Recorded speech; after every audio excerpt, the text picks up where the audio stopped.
உங்க எல்லாருக்குமே நம்ம குடும்பத்தோட லெகசிய பத்தி நல்லாவே தெரியும். இந்த லெகசி எனக்கு அப்புறமும் கண்டினியூ ஆகணும். அதனால பல வருஷமா ட்ரை பண்ணி முதல் முறையா த கிரேட் சண்முக ராஜேஸ்வர் குரூப்ஸோட நான் ஒரு ப்ராஜெக்ட் சைன் பண்ணிருக்கேன்.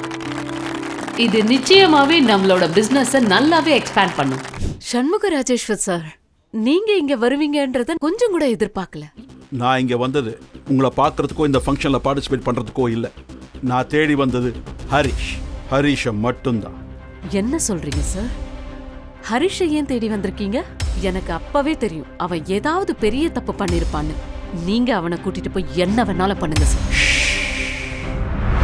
எந்த சாக்கு போக்கு சொல்லாத. நானே ரொம்ப நொந்து போயிருக்கேன். நான் நமக்காக ரிஸ்க் எடுத்து வாங்கின லோன் விஷயம் எப்படியோ அந்த கார்த்திக்கு தெரிஞ்சு போச்சு. அவன் பாட்டி முன்னாடி வச்சு நம்மள அசிங்கப்படுத்த ஏதோ பிளான் பண்ணிருக்கான். என்கிட்ட எதுவுமே இல்லைனாலும் கொஞ்சம் மரியாதை இருந்துச்சு. இப்ப அது கூட இல்ல. யாருமே இல்லாத அனாதை மாதிரி ஃபீல் பண்றேன். அனுராதா நந்தகுமார் கடந்த 15 ஆண்டுகளாக தனி ஒரு மனுஷியாக இருந்து கொண்டு ஒரு மிகப்பெரிய பிசினஸ் சாம்ராஜ்யத்தையே கட்டி ஆண்டு வரும் மோஸ்ட் பவர்ஃபுல் உமன். தன்னுடைய சாம்ராஜ்யத்தால் தன் குடும்பத்தில் உள்ள ஒவ்வொரு வாரிசுகளையும் மிகப்பெரிய பிசினஸ் ஆளுமையாக மாற்றியிருக்கிறார். அனுராதா பாட்டியின் இடத்தை அவருக்கு அடுத்து தான் பிடித்துவிட வேண்டும் என்பதே கார்த்திக்கின் எண்ணம். குடும்பத்தில் மற்ற வாரிசுகள் எல்லாம் பணத்திற்காக மற்ற பிற கோடீஸ்வர குடும்பத்திற்குள் சம்பந்தம் செய்து கொண்ட போது சந்தனா மட்டும் உண்மையான அன்பை தேடினாள். அதனாலேயே அவள் ஹரிஷ் போன்ற ஒரு சாதாரண இளைஞனை காதலித்து திருமணம் செய்து கொண்டாள். இதனால் அன்றில் இருந்து குடும்பத்திற்குள் பல அவமானங்களையும் சந்திக்க தொடங்கினாள். அவர்களுக்குள் நிரந்தரமான ஒரு பிரிவை உருவாக்க வேண்டும் என சந்தனாவின் குடும்பத்தினர் முயற்சி செய்து வந்தனர். ஆனால் சந்தனாவோ ஹரிஷை யாரிடமும் விட்டு கொடுப்பதில்லை. என்னையா பண்ணிட்டு இருக்கீங்க? எவ்வளவு நாள் தான் டைம் கொடுக்கறது உங்களுக்கு? அவனை கண்டுபிடிச்சிங்களா இல்லையா? What the hell is happening here? Sir, நாங்க எல்லாருமே தீவிரமா ட்ரை பண்ணிட்டு இருக்கோம் சார். போயா. ஆனா அவர் எங்க இருக்காருன்னு எங்களால ட்ரேஸ் பண்ண முடியல சார்.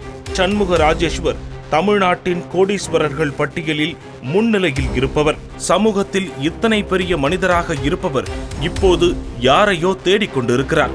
அவருடைய பதட்டத்திற்கு காரணம் என்ன? இது என்னோட பர்த்டே பார்ட்டி மட்டும் இல்ல, அதோட சேர்த்து ஒரு முக்கியமான செய்தி உங்க எல்லாருக்கும் காத்துக்கிட்டு இருக்கு. டேய் ஹரிஷ், பெரிய பெரிய பிசினஸ் பண்றவங்க எல்லாம் நேரத்துக்கு வந்துட்டாங்க. ஆனா வீட்ல உட்காந்துட்டு தண்டச்சோறு தின்னுக்கிட்டு சும்மா இருக்கிற நீ ஏன்டா இவ்வளவு லேட்டா வர்ற? அது இல்ல பாட்டி. உன்னோட எக்ஸ்பிளனேஷன் இங்க தேவையில்லை. இதற்கு மேல் பொறுமையாக இருக்க வேண்டாம் என முடிவு செய்தான்.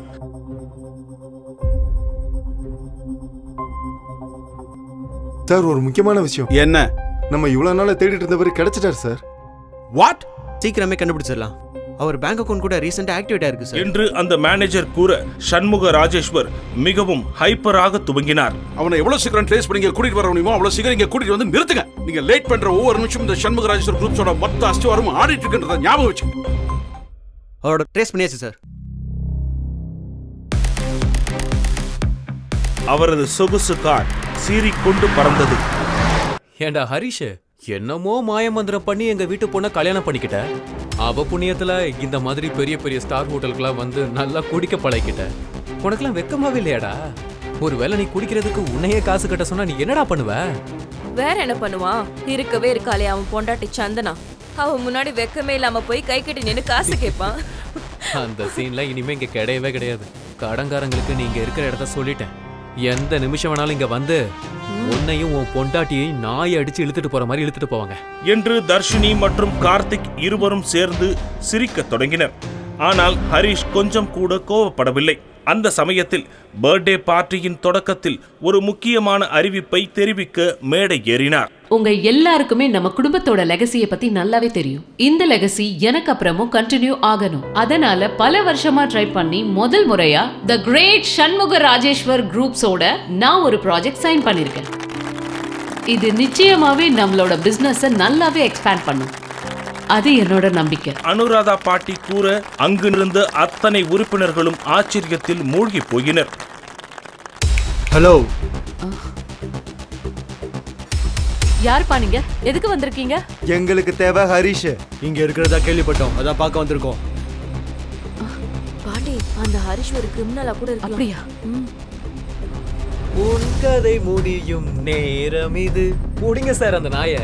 பின் அந்த பாடி கார்டுகளிடம் ஹரிஷ் இருக்கும் இடத்தை கை நீட்டி காட்டிக் கொடுக்க பாடி கார்டுகள் நகர்ந்து வழிவிட சண்முக ராஜேஸ்வர் உள்ளே நுழைகிறார். சண்முக ராஜேஸ்வர் சார், நீங்க இங்க வருவீங்கன்றத கொஞ்சம் கூட எதிர்பார்க்கல. இப்பதான் நம்ம 2 கம்பெனிக்கு இடையில நடந்த டீல்ஸ பத்தி நான் அனௌன்ஸ் பண்ணிட்டு இருந்தேன். அதுக்குள்ள நீங்க இங்க வந்துட்டீங்க. இந்த நாளை நாங்க யாருமே மறக்க மாட்டோம். நீங்க தப்பா நினைச்சிட்டு இருக்கீங்க அனுராதா. நான் இங்க வந்தது உங்களை பார்க்கறதுக்கோ இந்த ஃபங்க்ஷன்ல பார்ட்டிசிபேட் பண்றதுக்கோ இல்லை. நான் தேடி வந்தது ஹரிஷை மட்டும்தான். என்ன சொல்றீங்க சார்? ஹரிஷை ஏன் தேடி வந்திருக்கீங்க? எனக்கு அப்பவே தெரியும் அவன் ஏதாவது பெரிய தப்பு பண்ணிருப்பான்னு. நீங்க அவனை கூட்டிட்டு போய் என்ன வேணாலும் பண்ணுங்க சார். சண்முக ராஜேஸ்வர் அவரிடம் பேசியது போதும் என்பது போல பட்டென கூறினார்.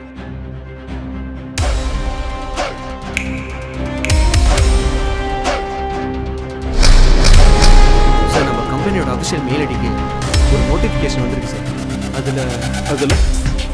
அதில் என்ன? நம்ம கம்பெனியோட ஓனர்ஷிப் கைமாறிடுச்சு சார்.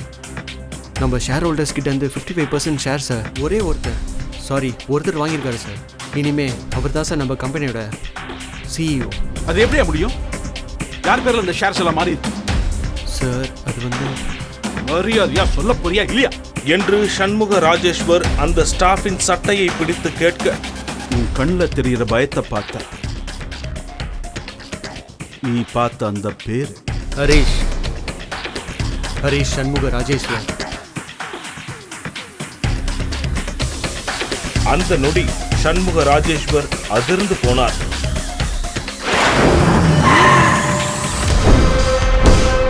பல ஆண்டுகளுக்கு பிறகு ஹரிஷை நேருக்கு நேர் பார்த்த சண்முக ராஜேஸ்வரின் உடல் நடுங்க தொடங்கியது. ஹரிஷின் கைகளை பற்றிக்கொண்டு மரியாதையாக முத்தமிட்டார். இதை பார்த்த அனுராதா பாட்டியின் மொத்த குடும்பமும் மிரண்டு போனது. அவ்வளவு பெரிய பிசினஸ் சாம்ராஜ்யத்திற்கே வாரிசான தனது ஒரே மகனை இவ்வளவு நாள் ஏன் உள்ளே வரவிடாமல் தடுத்திருந்தார் சண்முக ராஜேஸ்வர்? அப்படி அவன் உள்ளே வந்தால் அந்த பிசினஸ் சாம்ராஜ்யத்தின் அஸ்திவாரத்திற்கே ஆபத்து என ஏன் பயப்படுகிறார்? ஒரு ஏழையாக நடித்துக் கொண்டு தன்னை பற்றிய ரகசியங்களை தனது மனைவியிடமிருந்தே ஏன் மறைத்து வைத்திருந்தான் ஹரிஷ்? உண்மையில் யார் இந்த ஹரிஷ்?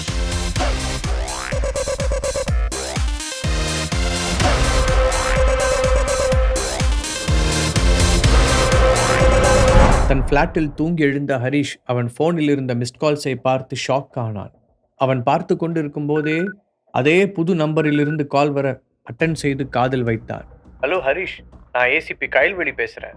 எடுத்தவுடன் மறுமுனையில் பதட்டத்துடன் கயல்வெளியின் குரல் ஒலிக்க அவள் கூறியதை கேட்ட ஹரிஷின் கண்கள் விரிந்தன. அதற்கு மேல் கேள்விகள் கேட்காமல் உடனே வர என்று சொல்லிவிட்டு போனை கட் செய்தான்.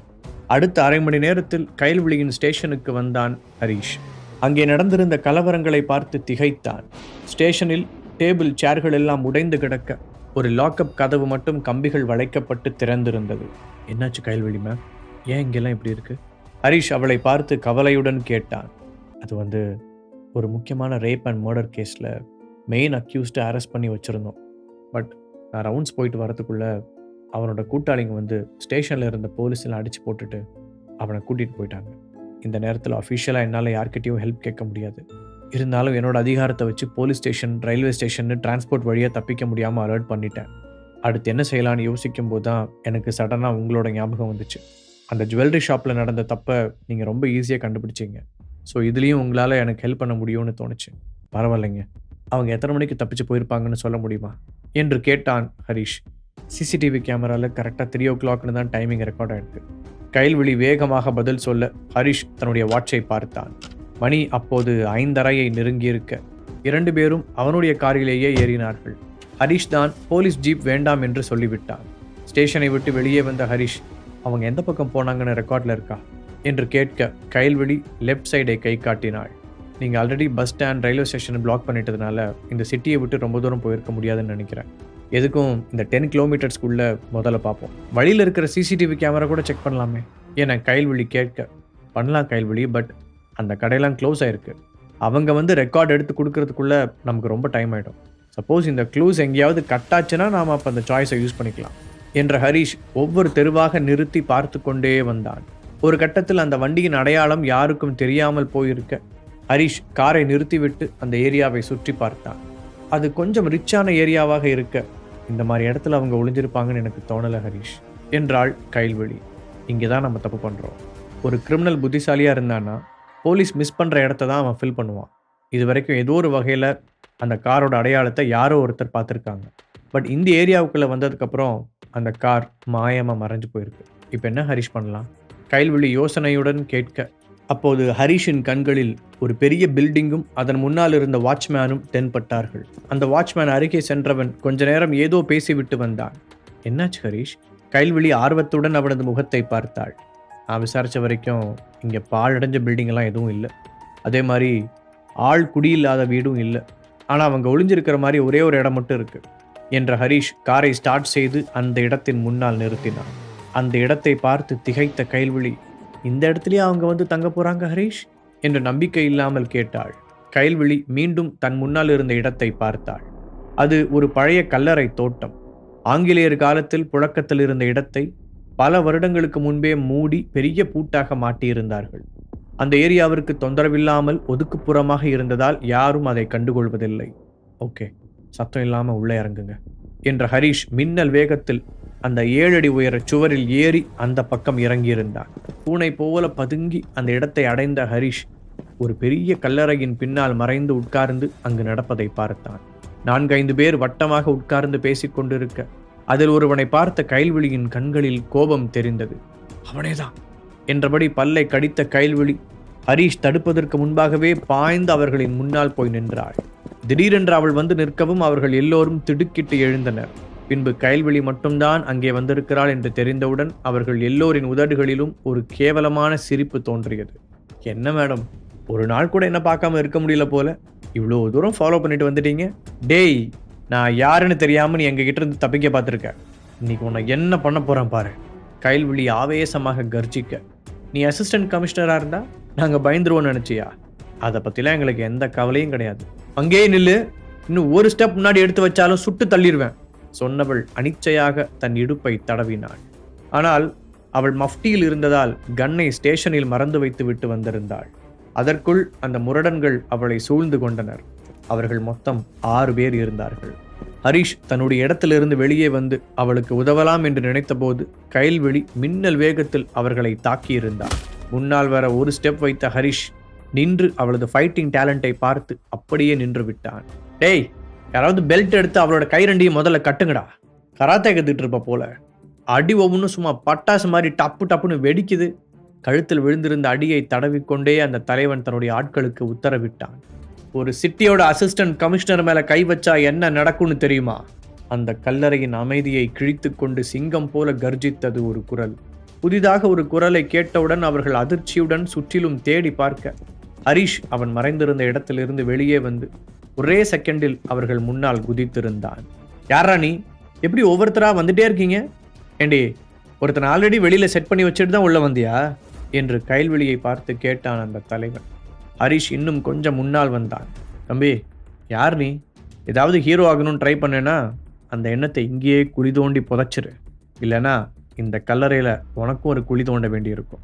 ஹரிஷ் அடி வாங்கி கீழே விழ போகிறான் என்று எல்லோரும் எதிர்பார்த்திருக்க பேங் என ஒரு சத்தம் கேட்க அந்த இருவரும் காற்றில் பறந்து வந்து கைல்வெளியின் காலடியில் விழுந்தனர். இப்போது மிச்சமிருந்தவர்கள் அவனை அதிர்ச்சியுடன் பார்த்தனர். பின்னால் இருந்து ஒருவன் நெருங்குவதை பார்த்த ஹரிஷ் ஒரே செகண்டில் அவனை தூக்கி விசிறி அடித்தான். அவன் அடித்த அடி அங்கிருந்த அனைவரையும் அதிர்ச்சியில் ஆழ்த்தியது. கைல்வெளி ஹரிஷ் நின்ற தோரணையை உற்று கவனித்தாள். அது அவளுக்கு பெரிய வியப்பை ஏற்படுத்தியது. ஹரிஷ் கைகளை மடக்கி அடித்ததிலும் இப்போது தனது கால்களை தூக்கி நிற்பதிலிருந்தும் அவன் வேறேதோ வர்ம கலைகளில் தேர்ந்தவன் போல் தெரியத் தொடங்கினான். ஹரிஷிற்கே அவனுக்குள் ஏதோ மாற்றம் நடந்தது போல தோன்றியது. டேய், யாரா நீ? கடைசியாக நின்றிருந்தவன் திகிலுடன் கேட்டான். டேய், யாரா நீ? ஒருவன் பீதியுடன் கேட்க, கண்டிப்பா தெரிஞ்சுக்கிட்டே ஆகணுமா என்றபடி அவனை நெருங்கிய ஹரிஷ் எதிர்பாராத நேரத்தில் அவனுடைய அடி வயிற்றில் முழங்காலை மடக்கி உதைக்க பேசக்கூட முடியாமல் அவன் வாயிலும் காதிலும் ரத்தம் வர அப்படியே மயங்கி கீழே விழுந்தான். இதையெல்லாம் கைல்வெளி நம்ப முடியாத பாவனையுடன் பார்த்து கொண்டிருந்தான். அவளுடைய பார்வைக்கான அர்த்தம் புரியாமல் ஹரிஷ் விழித்தான். அப்போது திடீரென்று கைல்வெளி ஒரு தீவிரமான ரியாக்ஷனுடன் ஹரிஷ், உண்மையை சொல்லுங்க, நீங்க யாரு என்று கேட்டாள். என்ன என கேட்டவனுக்கு அவள் எதை பற்றி கேட்கிறாள் என்பது சுத்தமாக புரியவில்லை. ஹரிஷ் எதுவும் பேசாமல் அமைதியாகவே இருக்க அவனை கொஞ்ச நேரம் உற்று பார்த்தவள், எல்லாத்தையும் விட ரொம்ப முக்கியமான விஷயம், சிலர் இந்த விஷயங்களெல்லாம் ரொம்ப சீக்ரெட்டாக வச்சிருக்க விரும்புகிறாங்க. சப்போஸ் அவங்களோட கவனம் உங்கள் மேலே விழுந்தாலும் பிரச்சனை தான் என்று கவலையுடன் கூறினாள். நீங்கள் சொல்கிறதெல்லாம் பார்த்தா ஏதோ காமிக்ஸ் புக்கில் வர மாயாஜால கதை மாதிரி தெரியுது. நீங்கள் என்னை கிண்டல் பண்ணுறீங்கன்னு நினைக்கிறேன். ஹரிஷ் நம்பிக்கை இல்லாமல் கேட்டான். என்னை நம்புங்க, நான் உண்மைதான் சொல்கிறேன். கைல்விழி அவன் கண்களை நேராக பார்த்து சொன்னாள். அப்படின்னா நிஜமாவே நீங்களும் அதில் ஒரு ஆளா? உங்களுக்கும் இந்த இன்னர் பவர் பற்றிலாம் தெரியுமா? இந்த முறை ஹரிஷும் வெளிப்படையாகவே கேட்டான். ஹரிஷ் ஏதோ கேட்க வர அப்போது சைரன் சத்தம் ஒலித்தது. வெளியில் எட்டி பார்த்த ஹரிஷ் 6-7 போலீஸ்காரர்கள் லைனாக வருவதை பார்த்து, உங்கள் ஆளுங்க வந்துட்டாங்க, இனி நான் கிளம்ப வேண்டிய நேரம் வந்துருச்சு என்று கைல்விழியை பார்த்து கூறினான். ஹரிஷ், ஒரு நிமிஷம் எனக்காக இங்கே வெயிட் பண்ண முடியுமா? கேட்ட கைல்விழி எழுந்து நிற்கவே சிரமப்பட்டாள். அவளுக்கு தூக்கம் வேறு அதிகமாக வந்தது. இப்போ நீங்கள் சேஃப்டியாக தான் இருக்கீங்க கயல், இந்த கேஸும் முடிவுக்கு வந்துருச்சு, இதுக்கப்புறமும் நான் கண்டிப்பாக இருந்தாகணுமா? ஹரிஷ் யோசனையுடன் கேட்டான். நான் கேஸ் சம்மந்தமாக பேச உங்களை வெயிட் பண்ண சொல்லலை. என்னோட டீம் இவனுங்களை அரெஸ்ட் பண்ணிட்டு போனதுக்கப்புறம் நீங்கள் என்னை வீடு வரைக்கும் கூட்டிகிட்டு போக முடியுமா? கைல்விழி தயங்கி தயங்கி சொன்னாள். அதை கேட்டு நெற்றியை சுருக்கிய ஹரிஷ், நீங்கள் உங்கள் டீம் மெம்பர்ஸோடையே போயிடலாமே என்று புரியாமல் கேட்டான். இல்லை, ஒரு காரணத்தோடு தான் கேட்டேன். இந்த ஒரு ஹெல்ப்பை உங்களால் பண்ண முடியுமா?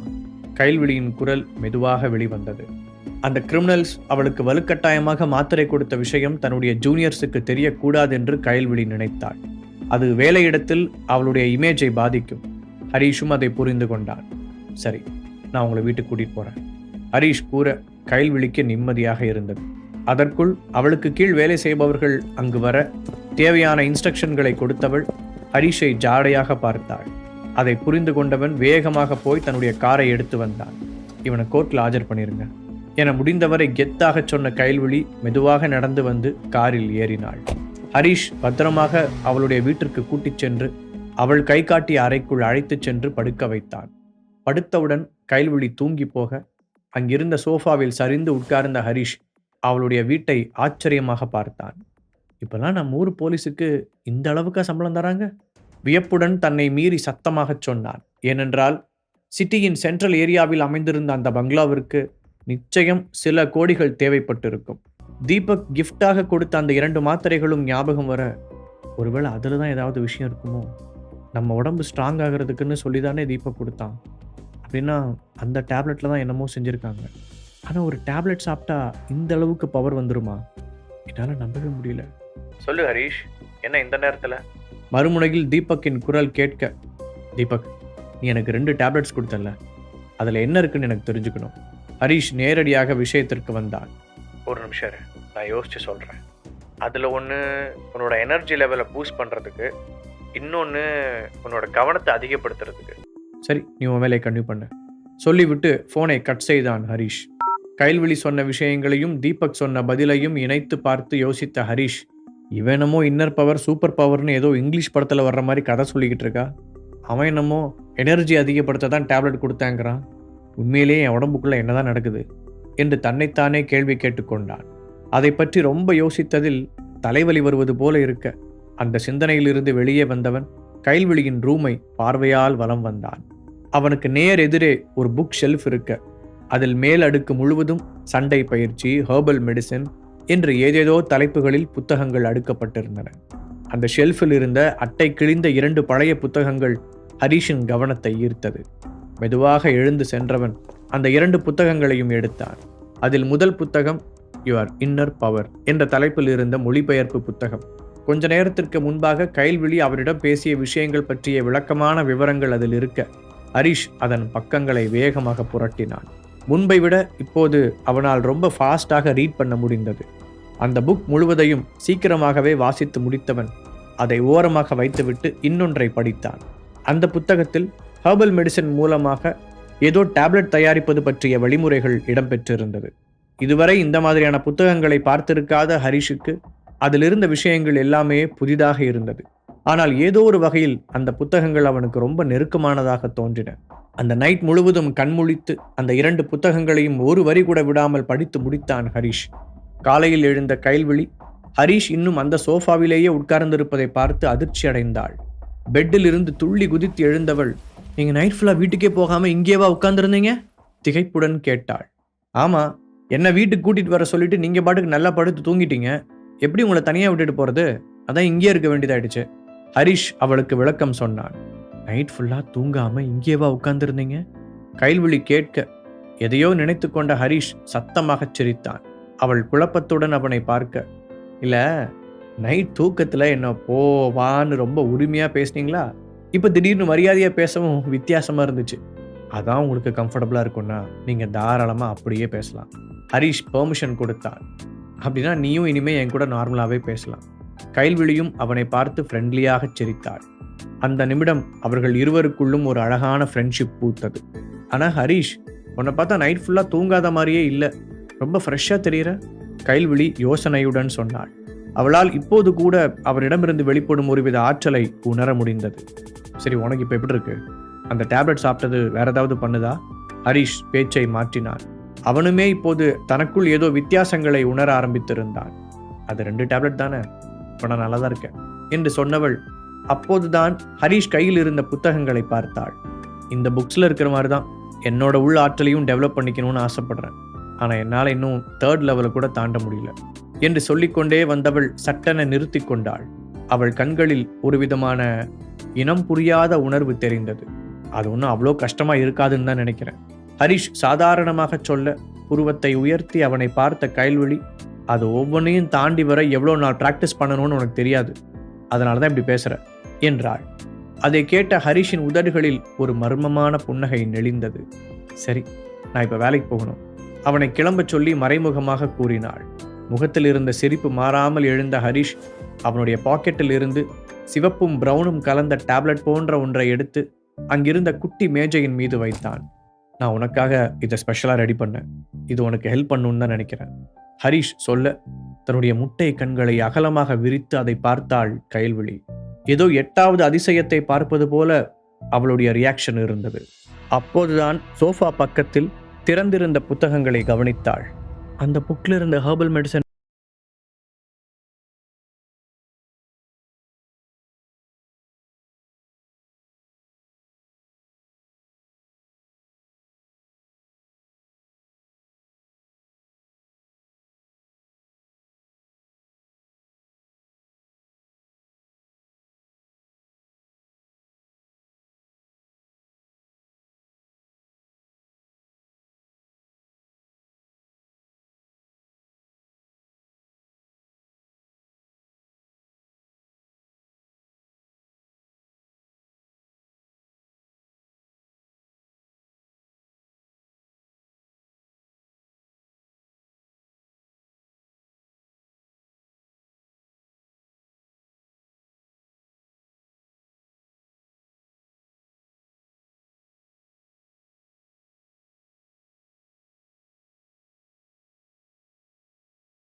நடக்கும். கைல்விழி மீண்டும் கேட்க, நேரமாக ஆக அந்த மாத்திரை எந்த விதத்திலும் வேலை செய்யவில்லை என்று இருவருக்கும் தோன்றியது. ஹரிஷ் சோர்ந்து போன வேளையில் திடீரென்று அவனுடைய போன் அடித்தது. காலர் ஐடியில் சந்தனாவின் பேர் வரவும் போனை எடுத்துக்கொண்டு கொஞ்சம் தள்ளி சென்றான். சொல்லு சந்தனா, அவன் கூற, ஹரி நீ எங்க இருக்க? அப்பா ஃபாரின்ல இருந்து வந்துட்டாரு, நீ கொஞ்சம் நம்ம வீடு வரைக்கும் வர முடியுமா? போனை கட் பண்ணிவிட்டு கைல்விழியிடம் வந்தவன், நான் இப்போ கொஞ்சம் அவசரமா கிளம்பணும். கொஞ்ச நேரத்தில் அவன் சந்தனாவின் வீட்டை அடைய அந்த வீட்டு ஹாலில் அவளுடைய ஃபேமிலி மெம்பர்ஸ் மொத்த பேரும் கூடியிருந்தார்கள். ஹரிஷ் உள்ளே வர அவர்களின் பார்வை அவன் பக்கமாக திரும்பியது. என்னமோ இந்த பக்கமே வரமாட்டேன்னு சபதம் போட்ட என்பது போல பாட்டியின் பார்வை ஏளனமாக அவன் மீது விழ ஹரிஷும் அசராமல் அவரை பார்த்தான். நான் ஒன்றும் உங்கள் வீட்டுக்கு வரல, என் மாமனாரை பார்க்க தான் வந்தேன். இப்போ திடீர்னு நீ ஏன் இந்தியா கிளம்பி வந்த? அனுராதா தன் மகனை பார்த்து கேட்டார். அம்மா, நான் நம்ம ஃபேமிலிக்காக ஒரு சூப்பரான பிஸ்னஸ் ஆப்பர்ச்சுனிட்டியை கண்டுபிடிச்சிருக்கேன், மதிவாணன் உற்சாகமாக கூறினார். அவரை ஆச்சரியமாக பார்த்தவர், என்ன ஆப்பர்ச்சுனிட்டி என்று கேட்டார். நான் ஒரு பெரிய பிஸ்னஸ் மேனை மீட் பண்ணேன், நாம் செய்ய வேண்டியதெல்லாம் அவர்கிட்ட ஒரு குறிப்பிட்ட அமௌண்ட்டை கொடுக்கணும். கொஞ்ச நாள்லேயே அந்த அமௌண்ட்டு 3 மடங்காக பெருகும். மதிவானா, நான் உன்னை நம்ப மாட்டேன்னு சொல்லலை, ஆனால் இப்போது நம்ம ஃபேமிலி பிஸ்னஸ் அந்த அளவுக்கு சரியாக போகலை. நீ இவ்வளோ சொல்கிறதுனால என்னால் அதிகபட்சம் ஒரு 50 லட்சம் தர முடியும். அதில் எந்த அளவுக்கு லாபம் வருதுன்னு பார்த்துட்டு அப்புறமா இன்வெஸ்ட்மெண்ட்டோட அளவை கூட்டிக்கலாம். அதுதான் சரியாக இருக்கும். எதுக்கும் நாம் கொஞ்சம் பொறுமையாகவே போகலாம் என்று யோசனையுடன் கூறினார். அம்மா, என் ஃப்ரெண்டு வெளிநாட்டில் பெரிய பிஸ்னஸ் மேனாக இருக்கான். அவன் நிறைய லாபம் தர கம்பெனிகளில் இந்த அமௌண்ட்டை இன்வெஸ்ட் பண்ணுறான். அதனால தான் அவனால் இவ்வளோ பெரிய அமௌண்ட்டை ரிட்டர்ன் தர முடியுது. கண்டிப்பாக இதிலிருந்து நாம் நிறைய பணம் சம்பாதிப்போம் என நம்புங்க. மதிவாணன் எப்படியாவது அனுராதாவை சம்மதிக்க வைக்க முயற்சித்தார். மாமாவோட ஃப்ரெண்டு அந்த பணத்தை வாங்கி என்ன பண்ணுறாருன்னு மாமாவுக்கே கரெக்டாக சொல்ல தெரியல. ஏதோ பெரிய கம்பெனிஸில் இன்வெஸ்ட் பண்ணுறாருன்னு மட்டும்தான் சொல்கிறாரு. அதை மட்டும் நம்பியெல்லாம் நம்ம பணத்தை தூக்கி கொடுக்க முடியாது. ஹரிஷ் பொறுமையாக எடுத்து சொன்னான். ஆனால் அந்த குடும்பத்தில் இருந்த யாரும் அதை மதிக்கவில்லை. இவனுக்கு பிஸ்னஸை பற்றி என்ன தெரியும்னு அதை பற்றி பேச வந்துட்டான். இவனே ஒன்றும் இல்லாத வெறும்பைய, இவன் நமக்கு அட்வைஸ் பண்ணுறானா என்று அவர்கள் ஒவ்வொருவரும் பேசத் தொடங்க சந்தனாவிற்கு ஹரிஷை நினைத்து சங்கடமாக இருந்தது. ஹரி, நீ நல்லதுக்கு தான் சொல்கிறேன்னு அவங்க புரிஞ்சுக்கல. திரும்பவும் உன்னை தான் தப்பாக பேசுகிறாங்க. விட்டுரு, என்னமோ பண்ணிட்டு போகிறாங்க என்று அவன் காதில் மெதுவாக சொன்னாள். இவங்க எல்லாரும் தெரிஞ்சே போய் குழிக்குள்ளே விழுகிறத என்னை சும்மா வேடிக்கை பார்த்துட்டு இருக்க சொல்கிறியா பேபி? சரி, நீயும் பிஸ்னஸில் தானே இருக்க. உங்கள் அப்பா சொல்கிறத பற்றி நீ என்ன நினைக்கிற என்று அவளிடமே கேட்டான். கண்டிப்பாக அவர் சொல்கிறத நான் நம்பலை ஹரி. ஆனால் இங்கே கொஞ்சம் சுச்சுவேஷன் சரியில்லாததுனால நான் அமைதியாக தான் இருந்தாகணும். சந்தனா அவனுக்கு புரிய வைக்க முயற்சித்தாள். ஹரிஷ் பேசியதையெல்லாம் அனுராதா கணக்கிலேயே எடுத்துக்கொள்ளவில்லை. தன் மகன் சொன்ன பண விஷயங்களை பற்றியே யோசித்து கொண்டிருந்தவருக்கு அதில் வந்த லாபத்தின் அளவு கண்களுக்குள்ளேயே இருந்தது. மதிவானா, நாம ஏன் முதல்ல ஒரு 5 கோடி இன்வெஸ்ட் பண்ணி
புரியல.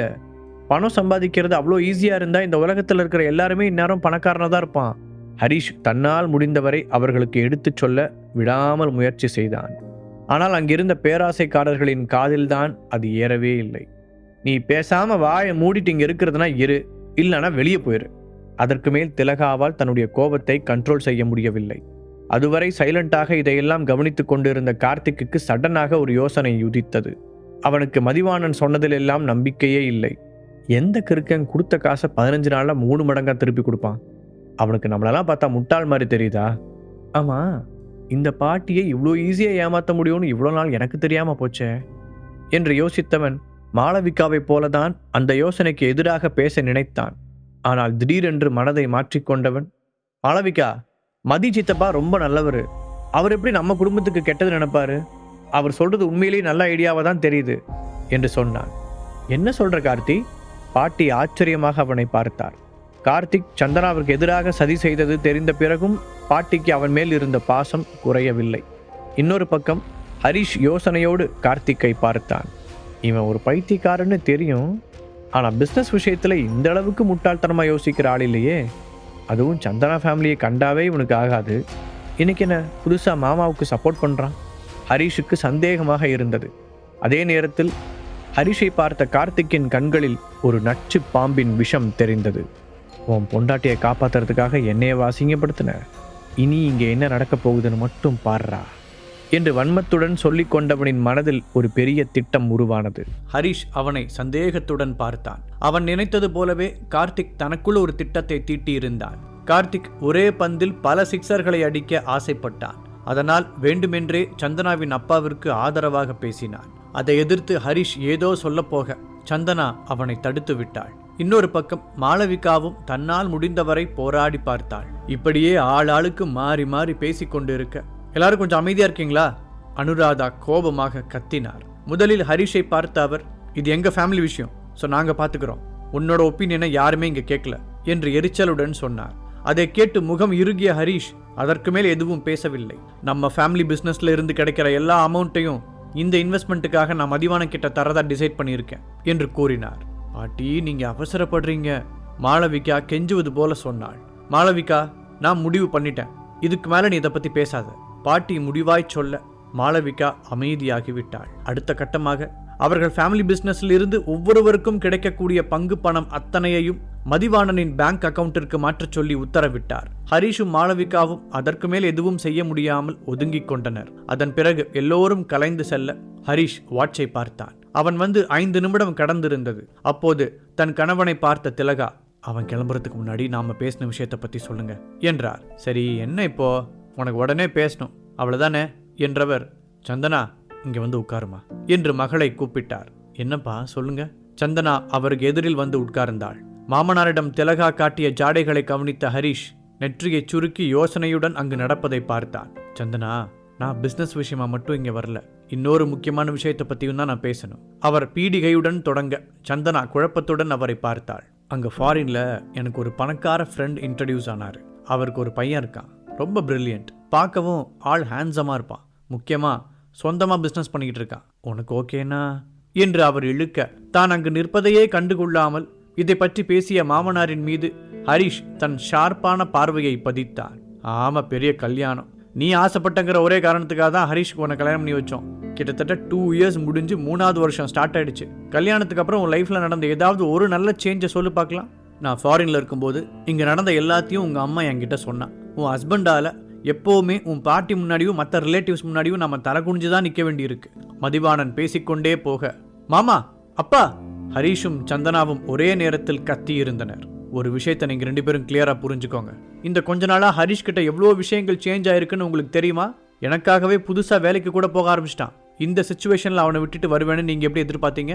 கோபத்தின் உச்சியில் இருந்த சந்தனா ஹரிஷுக்காக தன் அப்பாவையே எதிர்த்து கேள்வி கேட்டாள். சந்தனா, எதுக்கு இப்படி கத்துற? முதல்ல இவனுக்கு எங்க என்ன பேசணும்னு தெரியுதா? இப்ப கூட பாரு, ஃபேமிலி மெம்பர்ஸ் முன்னாடியே உங்க அப்பாவோட பிசினஸ் விஷயத்துல தலையிட்டு நெகட்டிவா பேசிட்டு இருக்கான். இவனுக்கு உன் அப்பா மேல கொஞ்சம் கூட அன்போ மரியாதையோ இல்ல. எனக்கு எவ்வளவு அவமானமா இருந்துச்சு தெரியுமா? திலகா முகத்தை சுளித்துக் கொண்டே சொன்னார். அம்மா, ஹரி நம்ம மேல இருக்கிற அக்கறையில தான் சொன்னான். உண்மையை சொல்லணும்னா எனக்கே அப்பா சொன்ன இன்வெஸ்ட்மெண்ட்ல பெருசா நம்பிக்கை இல்லை. என்ன ஒண்ணு, நான் நம்ம ரிலேட்டிவ்ஸ் முன்னாடி அதை சொல்ல விரும்பல. ஹரி வெளிப்படையா சொல்லிட்டாரு, அவ்வளவுதான் வித்தியாசம். இப்ப நான் இதை சொன்னதால எனக்கு உங்க மேல பாசம் இல்லைன்னு எடுத்துக்குவீங்களா? இனிமே என் முன்னாடி ஹரியை குறைச்சி எடை போடுற வேலை வச்சுக்காதீங்க. சந்தனா திலகாவின் முகத்திற்கு நேராகவே சொன்னாள். அன்னைக்கு 4 கோடி ரூபா, அது இல்லாட்டி என் பிசினஸை இழுத்து மூட வேண்டிய நிலைமை வரும்னு சிச்சுவேஷன் இருந்தப்போ, இப்போ நீங்க சொல்ற உங்க ஃபேமிலி மெம்பர்ஸ் யாரும் எனக்கு பணம் கொடுத்து ஹெல்ப் பண்ணல. என்னோட ஹஸ்பண்ட் தான் எனக்காக அலைஞ்சு திரிஞ்சு இந்த காசை கடனை வாங்கிட்டு வந்து கொடுத்தான். அப்ப மட்டும் அவனை நினைச்சு உங்களுக்கு சந்தோஷமா இருந்துச்சுல? உங்களுக்கு வேணா அவன் மேல நம்பிக்கை இல்லாம இருக்கலாம், ஆனா எனக்கு என் புருஷன் மேல முழு நம்பிக்கை இருக்கு. ஹஸ்பண்ட் என்ற வார்த்தையில் அழுத்தம் கொடுத்து சொன்னாள் சந்தனா. அவள் பேசியதை கேட்ட ஹரிஷுக்கு சில்லென்ற நயாகரா ஃபால்ஸுக்கு அடியில் நிற்பது போல இருந்தது. இனிமேலும் அவனுக்கு இந்த வீட்டில் இடம் இருக்குன்னு நீ நினைக்கிறியா சந்தனா?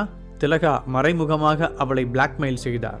அதை கேட்டு சந்தனா வாய்விட்டு சிரித்தாள். அம்மா, உங்களுக்கு ஒன்று தெரியுமா? ஃபர்ஸ்ட் ஹரி இங்கே வரவே மாட்டேன்னு தான் பிடிவாதமாக சொன்னான். நான் கெஞ்சி கேட்டதால எனக்காக மட்டும்தான் இங்கே வந்தான். அதுவும் 10 நிமிஷம் தான் இருப்பேன்ற கண்டிஷனோட தான் இங்கே வந்ததே. அவனை நீங்கள் இன்னும் பழைய ஹரிஷாவே நினச்சிட்டு இருக்கீங்க. இப்போ என் ஹரி எனக்காக என்ன வேணாலும் செய்வான். இதை சொல்லும்போது சந்தனாவின் முகத்தில் பெருமை ஜொலித்தது. போது நிறுத்து சந்தனா, இந்த மாதிரி சினிமா டயலாக் எல்லாம் கேட்கறதுக்கு வேணா நல்லா இருக்கும், லைஃபுக்கு எந்த பிரயோஜனமும் இல்லை. என்னோட முடிவை அக்செப்ட் பண்ணிக்காதவங்களுக்கு இந்த வீட்டில் இடம் இல்லை. மதிவாணன் கூற சந்தனா வெறுப்புடன் அவரை பார்த்தாள். எனக்கு ஒரு விஷயம் புரியவே இல்லை. நீங்கள் 2 பேரும் என்னை பற்றி என்ன நினச்சிக்கிட்டு இருக்கீங்க? எனக்கு போகிறதுக்கு இடம் இல்லாமல் தான் நான் இங்கேயே இருக்கேன்னு நினச்சிட்டு இருக்கீங்களா? ஆனால் எப்போ உங்கள் வாயிலிருந்தே இப்படி ஒரு வார்த்தை வந்துச்சோ, இதுக்கு மேலேயும் இந்த வீட்டில் இருந்தால் அது எனக்கே மரியாதையாக இருக்காது. ஸோ இனிமே எனக்காக யாரும் கஷ்டப்பட வேண்டாம். இந்த நிமிஷமே என் ஹஸ்பண்டோட சேர்ந்து நானும் வெளியே போகிறேன். சொன்னவள் நேராக ஹரிஷின் முன் போய் நின்றாள். ஹரிஷ், என்னை உங்கூட கூட்டிகிட்டு போவல்ல? அவள் கேட்க ஒரு நிமிடம் என்ன பதில் சொல்வது என்று திகைத்தவன், அதுக்கு தான் பேபி காத்துக்கிட்டு இருக்கேன். சிரித்துக்கொண்டே அவளின் கையை உரிமையுடன் பிடித்தான். பேபி, நீ ஒரு 2 நிமிஷம் வெளியில் வெயிட் பண்ணு, நான் வந்துடுறேன். ஹரிஷ் சொல்ல சந்தனா அவனை குவெஸ்டின் மார்க்குடன் பார்த்தாள். ப்ளீஸ் பேபி, நீ முன்னாடி போ. நான் அத்தா மாமா கிட்ட ஒரு விஷயம் சொல்ல வேண்டியிருக்கு, அதை மட்டும் சொல்லிட்டு வந்துடுறேன். ஹரிஷ் கண்களை மூடி காண்பிக்க, சரி சீக்கிரம் வந்துரு என்று சொல்லிவிட்டு வெளியே போனாள் சந்தனா. அவள் போய்விட்டாள் என்பதை உறுதி செய்த ஹரிஷ் திரும்பி தன் மாமனார் மாமியாரை பார்த்தான். இதுவரைக்கும் இந்த ஃபேமிலி மெம்பர்ஸ் எத்தனையோ விதங்களில் என்னை அவமானப்படுத்தியிருக்காங்க. அதையெல்லாம் நான் சந்தனா ஒருத்திக்காக தான் பொறுத்துக்கிட்டு இருந்தேன். இனிமே அதுக்கான அவசியமும் இல்லை. அப்புறம் நீங்கள் என்ன சொன்னீங்க? என்னை நம்பி வந்தால் நடுத்தரில் தான் நிற்கணுமா? என் பொண்டாட்டிக்கு ஒரு நாளும் அந்த நிலைமை வரவிட மாட்டேன். நான் சொல்கிறத நல்லா கேட்டுக்கோங்க. என் பொண்டாட்டிக்காக நான் ஒரு சாம்ராஜ்யத்தையே உருவாக்க போகிறேன். அதில் அவள் தான் மகாராணியாக இருப்பாள். இனிமே இந்த ஹரிஷ் நீங்கள் நினைக்கிற மாதிரி வெறும் பையன் இல்லை. என் பொண்டாட்டிக்காக நான் கட்டி எழுப்ப போகிற எம்பையரோட கிங். அதை கூடிய சீக்கிரம் நீங்கள் எல்லாரும் பார்க்க தான் போகிறீங்க. பட்டா சொல்லிவிட்டு ஹரிஷ் கெத்தாக அங்கிருந்து வெளியேறினார். அதன் பிறகு அவளிடம் எதுவுமே கேட்காமல் ஹரிஷ் அவளை தோளோடு சேர்த்து ஆறுதலாக பிடித்து கொள்ள சந்தனாவிற்கு அழுகை வந்தது. தான் அவ்வளவு நாள் வாழ்ந்த வீட்டை ஒரு முறை திரும்பி பார்த்து கொண்டாள். நான் உனக்காகவும் என்னோட காதலுக்காகவும் இப்போவாவது இந்த முடிவை எடுத்து தான் ஆகணும் ஹரி. அவங்க கிட்ட நான் சொன்ன மாதிரி என் நம்பிக்கையை காப்பாத்திருவல்ல? சந்தனா கண்களில் ஏக்கத்துடன் அவனை பார்த்து கேட்டாள். அவளை நிறுத்தி அவளின் 2 கன்னங்களையும் தன் கைகளால் தாங்கி பிடித்த ஹரிஷ், நான் இப்போ சொல்கிறது சரியா என்னன்னு கூட எனக்கு தெரியல. ஆனால் ஒரே ஒரு விஷயத்தை மட்டும் எப்பவும் ஞாபகத்தில் வச்சுக்கோ. நான் செய்கிற எல்லாமே உன்னோட நல்லதுக்காக மட்டும்தான். இதை மட்டும் நீ மனசில் ஏற்றி வச்சுக்கிட்டேன்னா போதும். தான் அவளிடம் மறைத்து வரும் விஷயங்களை நினைத்து இதை சொன்னான் ஹரிஷ். சந்தனாவிற்கு அவன் சொன்னது சரியாக புரியாவிட்டாலும் நான் உன்னை நம்புகிறேன் ஹரி என்றாள். இந்த ஒரு வார்த்தை போதும், ஐ லவ் யூ பேபி என்றவன் அவளுடைய நெற்றியில் முத்தமிட்டான். கண்கள் கலங்கி நின்றிருந்த சந்தனா அவன் சொன்னதை கேட்டு வெட்கத்துடன் சிரிக்க, அந்த காட்சியை பார்க்க ஒரு பியூட்டிஃபுல்லான பெயிண்டிங் போலவே இருந்தது. சடனாக பக்கத்தில் அடித்த ஹாரன் சத்தத்தில் தான் இருவரும் சுய நினைவுக்கு வந்தனர். சரி, இப்போ நாம எங்க போறோம்? சந்தனா கேட்க ஹரிஷுக்கு அப்போதுதான் அந்த விஷயமே ஞாபகத்துக்கு வந்தது. ஆமா, இப்போ இவளை நான் எங்க கூட்டிட்டு போறது? அதற்கு காரணம் அவன் இப்போது புதிதாக வாங்கியிருந்த அந்த லக்ஸூரியஸ் பிளாட்டில் தான் தங்கியிருந்தான். அங்கு அவளை கூட்டிக் கொண்டு போனால் அவனை பற்றிய எல்லா உண்மைகளையும் அவளுக்கு சொல்லியாக வேண்டும். சிறிது நேரம் யோசித்தவன் ஒரு பெரு மூச்சுடன் நிமிர்ந்தான். சந்தனா, என் கார் அங்க நிறுத்தியிருக்க, வா போலாம் என்று அவன் அழைக்க, காரா? உனக்கு ஏது காரு? நீ ஸ்கூட்டர் தானே வச்சிருந்த என்று புரியாமல் கேட்டாள் அவள். ஆமா, ஆனா இது என் முதலாளியோட காரு. அவரை டிராப் பண்ணும்போது தான் நீ அவசரமா கூப்பிட்டியா, அதான் அவரோட காரையே எடுத்துட்டு போக சொல்லி பெர்மிஷன் கொடுத்துட்டாரு. ஹரிஷ் அவள் நம்பும் விதத்தில் சொன்னார். ஓ சரி சரி, உண்மையிலேயே உங்க முதலாளி ரொம்ப நல்ல டைப் தான் போல. சொல்லிக்கொண்டே வந்த சந்தனா அந்த லேட்டஸ்ட் மாடல் ஸ்போர்ட்ஸ் காரை பிரமிப்புடன் பார்த்தாள். இந்த காரையா ஒன்னா நம்பி கொடுத்தாரு? ஆச்சரியத்துடன் கேட்டுக்கொண்டே காரின் முன் சீட்டில் ஏறி அமர்ந்தாள் சந்தனா. ஐயோ, காருக்கே இத்தனை கொஸ்டின் கேட்குறாளே, அப்போ நம்ம ஃப்ளாட்டை பார்த்தா என்ன சொல்லுவான்னு தெரியல. பேசாமல் இன்றைக்கே இவகிட்ட எல்லா உண்மையும் சொல்லிடலாமா? இதுக்கு மேலே மறைக்க முடியாது, இனி சொல்லி தான் ஆகணும்னு நினைக்கிறேன். நம்மளை நம்பி அவளோட வீட்டை விட்டு வேற வெளியே வந்துட்டா. இதுக்கு மேலேயும் சந்தனா கிட்ட மறைச்சு வைக்கிறது நல்லா இருக்காது. சரி, முதல்ல அங்கே கூட்டிகிட்டு போவோம், அதுக்கு மேலே என்ன நடக்குதோ கடவுள் விட்ட வழி. முடிவெடுத்த ஹரிஷ் காரை SR டவர்ஸை நோக்கி ஓட்டினார். அதுவரை கண்மூடி உட்கார்ந்திருந்த சந்தனா கார் நின்றதை பார்த்து நிமிர்ந்து பார்த்தாள். என்ன ஹரி, இங்கே கூட்டிகிட்டு வந்திருக்க? இங்கே உன் முதலாளியோட வீடு தான் இருக்கு, இங்கே நமக்கு என்ன வேலை? நீ தங்கியிருக்கிற இடம் ரொம்ப மோசமாக இருக்குன்னு நினைக்கிறியா? அது எவ்வளோ சின்னதாக இருந்தாலும் பரவாயில்ல, நான் அட்ஜஸ்ட் பண்ணிக்குவேன், நம்ம அங்கேயே போகலாம் என்று அவளாக ஒரு முடிவுக்கு வந்து கேட்டாள் சந்தனா. சரி, முதல்ல நம்ம வீட்டுக்குள்ளே போகலாம், நாம் போகிற வழியில் எல்லாத்தையும் சொல்கிறேன் என்று காரை பார்க்கிங்கில் நிறுத்திவிட்டு அவளை கைப்பிடித்து லிஃப்ட்டுக்கு அழைத்து சென்றான். ஹரிஷ், உண்மையை சொல்லு, இது உன் முதலாளியோட ஃப்ளாட்டு தானே? நாம் இதில் தங்க வேண்டாம். நான் தான் சொல்கிறேன்ல, உன்னோட இடம் எவ்வளோ மோசமாக இருந்தாலும் பரவாயில்ல, நான் க்ளீன் பண்ணி சுத்தமாக வச்சுக்கிறேன். பேபி, நான் சொல்கிறத கொஞ்சம் பொறுமையாக கேளு. நீ நினைக்கிற மாதிரி இந்த ஃப்ளாட் என் முதலாளியோடது இல்லை, என்னோடது தான். இல்லை நம்மளோடது. சொல்லப்போனால் உனக்காக நான் வாங்கினது. நான் என் ஓனருக்காக ஒரு பெரிய டீல் முடிச்சு கொடுத்தேன். அதுக்கு கமிஷனாக எனக்கும் ஒரு பெரிய அமௌண்ட் கிடச்சிது. நான் தான் உங்ககிட்ட முன்னாடியே சொன்னேன்ல பேபி, உன்னையும் கண்டிப்பாக ஒரு நாள் என் கூட வெளியே கூட்டிகிட்டு வருவேன்னு. அப்படி நீ வெளியே வரும்போது ஒரு சாதாரண வீட்டில் உன்னை தங்க வைக்க எனக்கு விருப்பம் இல்லை. அதான் என் ஓனர்கிட்ட சொல்லி அவர் மூலமாக இந்த ஃப்ளாட்டை வாங்கினேன். எந்த இடத்திலும் திணறாமல் கஷ்டப்பட்டு கோர்வையாக சொன்னான் ஹரிஷ். வேலைக்கு சேர்ந்த புதுசுலயே நீ இந்த அளவுக்கு பொறுப்பா நடந்துக்கிறத நினைச்சு எனக்கு ரொம்ப சந்தோஷமா இருக்கு ஹரி. உன்னை போய் என்னோட அம்மாவும் அப்பாவும் புரிஞ்சுக்கலையே. நீ இந்த எஸ்ஆர் டவர்ஸ்ல ஃபிளாட் வாங்கியிருக்கிற விஷயத்த நான் முதல்ல எங்க அம்மா கிட்ட தான் சொல்ல போறேன். அப்பவாவது அவங்க புத்திக்கு உரைக்குதான் பார்க்கலாம் என்று சந்தோஷத்துடன் கூறினாள். அவளை யோசனையுடன் பார்த்த ஹரிஷ், கண்டிப்பா சொல்லலாம் பேபி, ஆனா இன்னும் கொஞ்ச நாள் போகட்டும் என்றார். ஏன் ஹரி அப்படி சொல்ற?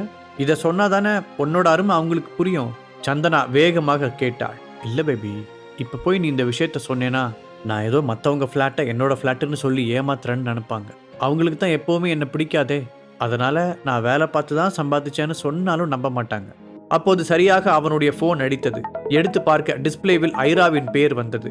ஒரு நிமிஷம் பேபி என்று சந்தனாவிடம் கூறியவன் அவள் முன்னால் இருந்து எழுந்து கொஞ்ச தூரம் தள்ளி வந்தான். சொல்ல ஐரா.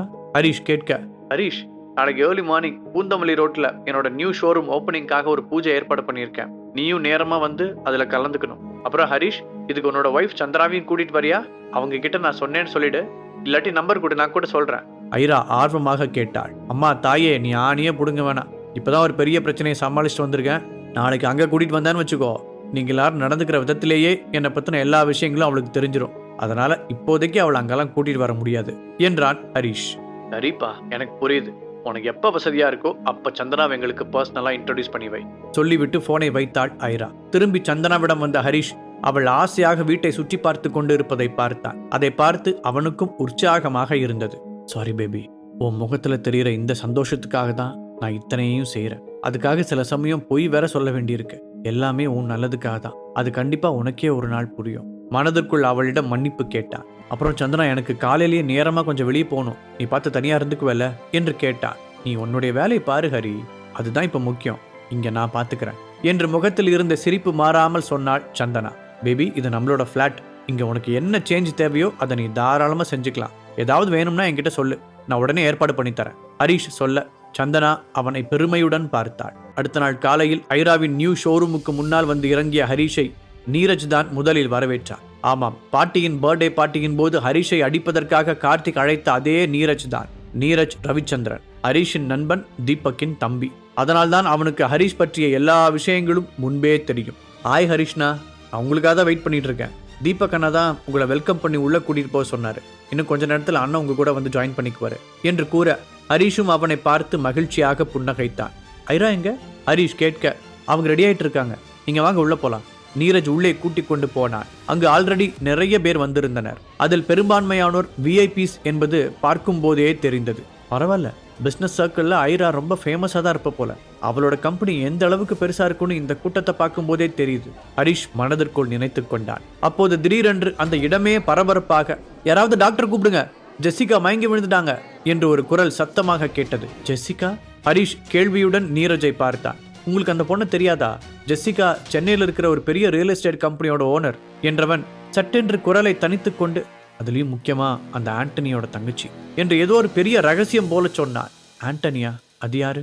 ஹரிஷ் மறுபடியும் கேட்க நீரஜ் அவனை நம்ப முடியாமல் பார்த்தான். இவ்வளவு வருஷமா சென்னையில் இருந்துட்டு ஆண்டனி தெரியாதுன்னு சொல்றீங்க?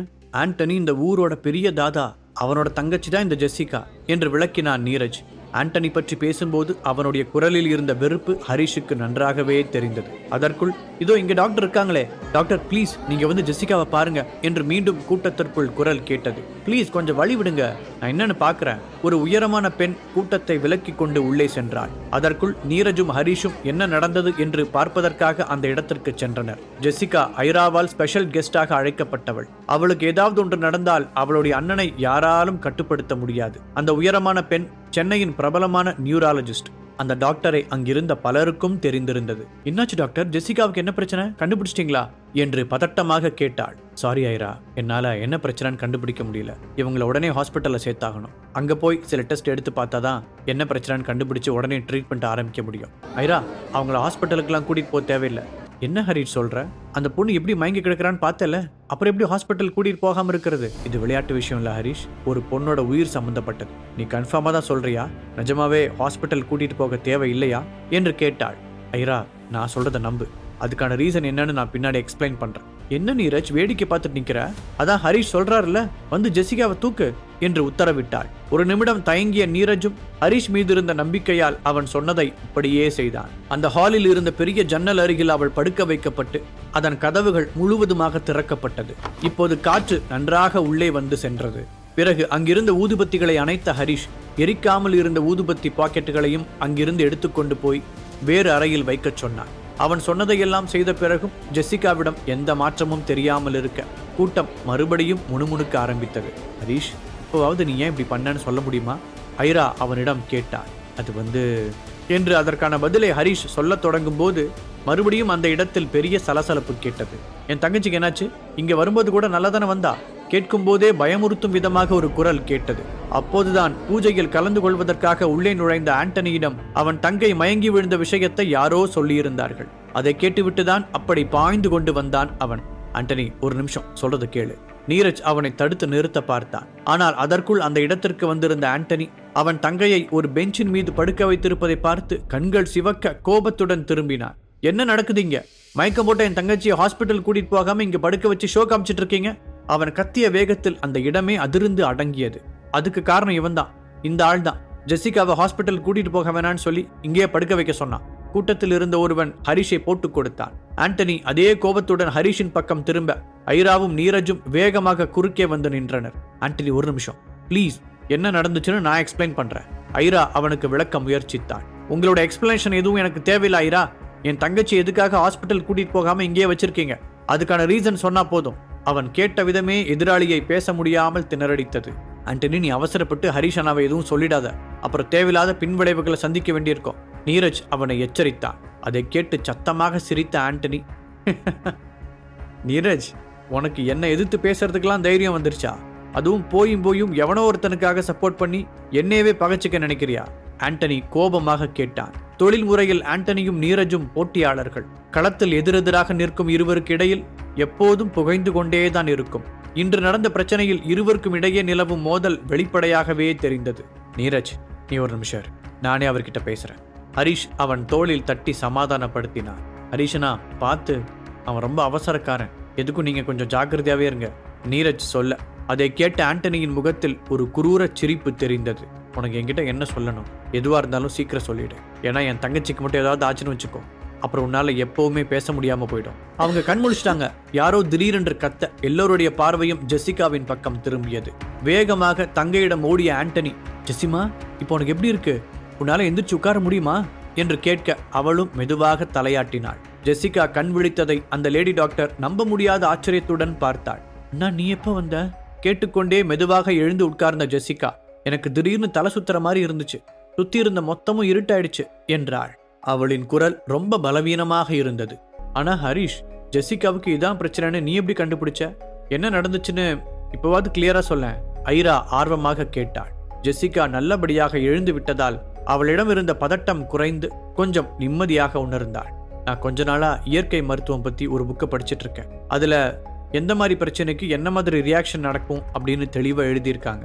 அதோட அதுக்கான தீர்வையும் மென்ஷன் பண்ணியிருப்பாங்க. அப்படிதான் இவங்க மயக்கம் போட்டிருந்த விதத்தை பார்த்த உடனே அது பிளட் ப்ரெஷர் லோ ஆனதுனால வந்த மயக்கம்னு எனக்கு புரிஞ்சுது. திடீர்னு எதனால அப்படி நடந்திருக்கும்னு யோசிச்சு பார்த்தப்பதான் நான் உள்ள வரும்போது அவங்க அந்த ஊதுபத்தியை முகர்ந்து பார்த்துட்டு இருந்தது ஞாபகத்துக்கு வந்தது. சிலருக்கு சில நறுமணங்கள் ஒத்துக்காது.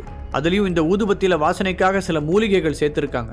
அதோட வாசனை தான் இவங்களுக்கு ஒத்துக்கலன்னு நான் புரிஞ்சுக்கிட்டேன். அதனாலதான் முதல்ல இதையெல்லாம் அணைச்சு வேற ரூம்ல மாத்தி வைக்க சொன்னேன். அப்புறம் இந்த பிரச்சனைக்கு ஒரே தீர்வு சுத்தமான காத்து தான். காத்து தான் அவங்களோட மூச்சையும் நுரையீரலையும் சுத்தப்படுத்தும். ஸோ ஃப்ரெஷ்ஷான காத்து வர்ற மாதிரி ஜன்னல் பக்கத்தில் படுக்க வைக்க சொன்னேன். அந்த வாசனை அவங்கள விட்டு ஃபுல்லாக போன உடனே ஜெசிகாவுக்கு மயக்கம் தெளிஞ்சிருச்சு. அவ்வளோதான், வேற ஒன்றும் இல்லை. ஹரிஷ் தெளிவாக விளக்கியதும் அங்கிருந்த அனைவரும் சங்கடமாக உணர்ந்தனர். ச்சே, அவசரப்பட்டு இந்த தம்பியை தப்பா நினைச்சிட்டோமே. அந்த தம்பி உண்மையிலேயே நல்லதுதான் பண்ணியிருக்கு. அதுவரை அவன் இவன் என்று ஏக வசனத்தில் பேசிக் கொண்டிருந்தவர்கள் இப்பொழுது தம்பி என்று மரியாதை கொடுப்பதை நினைத்து ஹரிஷ் சிரித்துக் கொண்டார். பொதுவா வீட்டுல ஏற்றி வைக்கிற ஊதுபத்திகள்ல ரொம்ப மைல்டான இன்கிரீடியன்ஸ் தான் இருக்கும். ஆனா இது யாரோ ஸ்பெஷலா தயாரிச்சிருக்கிற மூலிகை ஊதுபத்திகள். இதுல பயன்படுத்தி இருக்கிற சில மூலிகைகளுக்கு நம்மளை ரிலாக்ஸ் பண்ணி நம்ம ரத்த அழுத்தத்தை குறைக்கிற தன்மை இருக்கு. அதனாலதான் ஜெசிகாவுக்கு மயக்கம் வந்திருக்கு. ஹரிஷ் மீண்டும் விளக்க அந்த லேடி டாக்டர் ஒரு ஊதுபத்தி பாக்கெட்டை வாங்கி பார்த்தாள். அதில் இருந்த பெயர்களை படித்தவள் மெதுவாக ஆமாம் என்று தலையசைத்தாள். ஹரிஷை தேவையில்லாமல் திட்டியதற்காக இப்போது அவள் வருத்தப்பட்டாள். ஆமா, கரெக்டு தான். இந்த ஊதுபத்தியை எனக்கு தெரிஞ்ச ஃப்ரெண்டு ஒருத்தங்க கிஃப்டா கொடுத்தாங்க. இது அவங்க ஸ்பெஷலா ஹோம்மேடா தயாரிக்கிறது. ஐராவும் ஹரிஷ் சொன்னதை ஆமோதித்தாள். தன் அண்ணனின் கைப்பிடித்து கீழே இறங்கிய ஜெசிகா மெதுவாக ஹரிஷின் அருகில் சென்றாள். இங்க இத்தனை பேர் இருக்கும்போது நான் மட்டும் ஏன் மயங்கி விழுந்தேன்? அவள் கேள்வியுடன் ஹரிஷை பார்த்தாள். அங்கிருந்த பலருக்கும் அந்த கேள்வி இருந்தது. நான் தான் முன்னாடியே சொன்னேன்ல, எல்லாருக்கும் இந்த மாதிரி நடக்காது. உங்களோட ஸ்மெல்லிங் சென்ஸ் ரொம்ப அதிகமா இருந்திருக்கும். அதனாலதான் இதோட வாசம் மயக்கம் போடுற அளவுக்கு பாதிச்சிருக்கு. ஹரிஷ் சொல்ல ஜெசிகாவுக்கு புரிந்தது. ஆமா, கரெக்டு தான். ஸ்மெல் விஷயத்துல நான் எப்பவுமே கொஞ்சம் சென்சிட்டிவ் தான் என்று தலையாட்டினாள். சரி போதும், நம்ம இங்கிருந்து போலாமா? குறுக்கே புகுந்த ஆண்டனி முரட்டுத்தனமாக கேட்டான். மன்னிப்பு கேட்கும் பழக்கமெல்லாம் அவனுடைய அகராதியிலேயே இல்லை என்பதால் இப்போது ஹரிஷிடமும் அவன் மன்னிப்பு கேட்க விரும்பவில்லை. ரொம்ப தேங்க்ஸ். ஜெசிகா அந்த பலவீனமான நிலையிலும் ஹரிஷிடம் மனதார நன்றி கூறினாள். ஹரிஷ் புன்னகையுடன் தலையசைக்க அவனை ஒரு பார்வை பார்த்த ஆண்டனி ஜெசிகாவை அழைத்து கொண்டு வேகமாக அங்கிருந்து சென்று விட்டான். இன்னைக்கு ரொம்ப நல்ல வேலை பண்ண ஹரிஷ். உனக்கு இந்த மாதிரி நேச்சுரல் மெடிசன் பற்றியெல்லாம் தெரியும்னு எனக்கு இப்போதான் தெரியுது, ஐரா ஆச்சரியத்துடன் சொன்னாள். நான் இப்போதான் அதை பற்றின விஷயங்களை படிச்சுட்டு இருக்கேன் ஐரா. எனக்கு அதில் இன்ட்ரெஸ்ட் இருக்கிறதுனால ஈஸியாக புரிஞ்சுக்க முடியுது. ஹரிஷ் சாதாரணமாக பதில் அளித்தான். அப்பொழுது சந்தனாவிடம் இருந்து அவனுக்கு ஃபோன் வர எடுத்து காதில் வைத்தான். ஹரிஷ், இப்போ நீ உடனே ஏஜே கம்பெனியோட ஹெட் ஆஃபீஸ்க்கு வா, இங்க ஒரு பெரிய பிரச்சனை. சந்தனாவின் குரல் அதீத பதட்டத்துடன் ஒலித்தது. என்னாச்சு சந்தனா, ஏன் இவ்வளோ டென்ஷனா பேசுற என்று கேட்டான். ஹரி, நாம நினைச்ச மாதிரியே அந்த அப்பாவோட ஃப்ரெண்டு பணத்தை எடுத்துக்கிட்டு ஓடிட்டாங்களா? அங்க ஆபீஸ்ல ஒரே பிரச்சனையா இருக்கு. நீ வர வரைக்கும் என்னால வெயிட் பண்ண முடியாது. நான் ஆட்டோ பிடிச்சு போறேன், நீ நேரா அங்க வந்துரு. அனுராதா பாட்டியும் அந்த கார்த்திக்கும் ஆடுற ஆட்டத்துக்கு இந்த மாதிரி ஒரு பனிஷ்மெண்ட் கண்டிப்பா வேணும் தான். ஆனா இதுல ஒரே ஒரு சிக்கல் என்னன்னா, இந்த யோசனையை சொன்னது நம்ம மாமனாரா போயிட்டாரு. அதே நேரத்தில் ஏஜே கம்பெனியின் ஹெட் ஆபீஸில் அனுராதா பாட்டியின் மொத்த குடும்பமும் கூடியிருந்தது. ப்ளீஸ், நீங்க யாரும் கவலைப்பட வேண்டாம். அப்பா ஆல்ரெடி போலீஸ்ல கம்ப்ளைண்ட் ரெஜிஸ்டர் பண்ணியிருக்காரு. அவங்க சீக்கிரமாவே அந்த ஃப்ரெண்டை கண்டுபிடிச்சு கொடுத்துருவாங்க. சந்தனா அவர்களை சமாதானப்படுத்த முயற்சித்தாள். என்னதான் இருந்தாலும் நம்ம எல்லாரும் ஒரே ஃபேமிலி, அதனால நாம கொஞ்சம் பொறுமையாவே பேசுவோம். எப்படியாவது அதை கண்டுபிடிச்சு நம்ம பணத்தை வாங்கிடலாம். திலகா தன் பங்குக்கு கூறினார். ஆனால் அதையெல்லாம் கேட்கும் நிலையில் அந்த ஃபேமிலி மெம்பர்ஸ் இல்லை. அவர்கள் எல்லோருமே மதிவாணன் மீது பயங்கர கோபத்தில் இருந்தனர். இப்போ அடுத்து என்ன பண்ணலாம்? கிட்டத்தட்ட நம்ம கிட்ட இருந்த கேஷ் அத்தனையும் அதில் இன்வெஸ்ட் பண்ணதுனால கம்பெனியோட ஃபினான்ஷியல் ஸ்டேட்டஸ் ரொம்ப மோசமா இருக்கு. இப்படியே போனா கண்டிப்பா கம்பெனியை இழுத்து மூடுற நிலைமைக்கு தான் வரும். அது கூட நம்ம ஏதாவது செஞ்சாகணும். ஒருவர் உள்ள நிலைமையை எடுத்து சொல்ல மற்றவர்களின் மனதில் அதை நினைத்து திகில் பரவியது. மதிவாணனாலும் அவ்வளவு பணத்தை திருப்பி கொடுக்க முடியாது. அனுராதா மட்டும் அங்கு இல்லை என்றால் எல்லோரும் சேர்ந்து அவரை அடித்து கொன்றிருப்பார்கள். அந்த அளவிற்கு அவர் மீது வெறியாக இருந்தனர். அம்மா, இப்படி ஆகும்னு நான் சத்தியமா கனவுல கூட நினைக்கல. நேத்து நைட்டு தான் மொத்த பணத்தையும் அவனுக்கு அனுப்பி வச்சேன். ஆனா இன்னைக்கு காலையில இருந்து அவனை கான்டாக்ட் பண்ணவே முடியல. மதிவாணன் கிட்டத்தட்ட அழும் குரலில் சொன்னார். இப்படி காணாம போயிட்டான்னு கையை பிசைஞ்சிட்டு நின்னா எப்படி? நீ தொலைச்சது ₹1 ₹2 இல்ல, போனா போகட்டும்னு விடுறதுக்கு கிட்டத்தட்ட 300 கோடி. எங்க எல்லாரையும் கன்வின்ஸ் பண்ணி அவ்வளோ பணத்தை வாங்கிட்டு போய் யாரோ ஒருத்தங்கிட்ட தூக்கி கொடுத்துட்டு இப்ப அவனை காணும்னு சொன்னா என்ன அர்த்தம்? ஒருவர் ஆத்திரத்துடன் கேட்டார். மேடம், நம்மளோட ஃபினான்ஷியல் பார்ட்னர்ஸ் எல்லாரும் கம்பெனிக்கு வந்திருக்காங்க. அவங்க எல்லாரும் நேரா இங்கே தான் வந்துகிட்டு இருக்காங்க. கம்பெனியின் ஸ்டாஃப் ஒருவர் கதவை தட்டி சொல்லிவிட்டு போனார். பின்னாடியே கோட் சூட் அணிந்த கொஞ்சம் பேர் உள்ளே வந்தனர். அந்த கூட்டத்தின் நடுவில் ஒரு பெண்மணியும் இருந்தார். இன்ஃபார்ம் பண்ணாம வந்ததுக்கு சாரி, பட் எங்க கம்பெனியில் ஒரு எமர்ஜென்சி மீட்டிங் அரேஞ்ச் பண்ணியிருந்தாங்க. அதுல உங்க கம்பெனியோட வச்சிருக்கிற ஃபினான்ஷியல் கான்டாக்ட்ஸ் எல்லாத்தையுமே முடிச்சுக்கிறதாவும் நாங்க பண்ணியிருக்கிற இன்வெஸ்ட்மெண்ட்ஸை நீங்க உடனே திருப்பி தரணும்னு பேசி முடிச்சிருக்காங்க. அந்த பெண்மணி இறுக்கமான முகத்துடன் கூற அதை கேட்டு அனுராதா அதிர்ச்சி அடைந்தார். சடனா ஏன் இப்படி பண்றீங்க? நம்ம 2 கம்பெனியுமே ரொம்ப வருஷமா பிசினஸ் டீலிங்ஸ் பண்ணிட்டு இருக்கோம். இந்த நேரத்துல நீங்க இப்படி பண்ணக்கூடாது என்று அவர் கவலையுடன் கேட்டார். எங்களோட மேடம் உங்ககிட்ட உண்மையான காரணத்தை சொல்ல யோசிக்கிறாங்க. அது என்னன்னா, நீங்க உங்களோட எல்லா சொத்துக்களையும் யாரோ ஒருத்தங்கிட்ட ஏமாந்துட்டதா எங்களுக்கு இன்ஃபர்மேஷன் வந்திருக்கு. நீங்க செஞ்ச முட்டாள்தனமான வேலையால எங்களோட பணம் வீணாகிறத பார்த்துட்டு சும்மா இருக்க முடியாது. அதனால நாங்க இன்வெஸ்ட் பண்ண மொத்த பணத்தையும் திருப்பி கேட்கிறோம். அந்த பெண்மணியின் அருகில் இருந்த கோட் சூட் மனிதன் பட்டென்று உண்மையை போட்டு உடைத்தார். மேடம், நீங்க ரொம்ப அவசரப்படுறீங்க.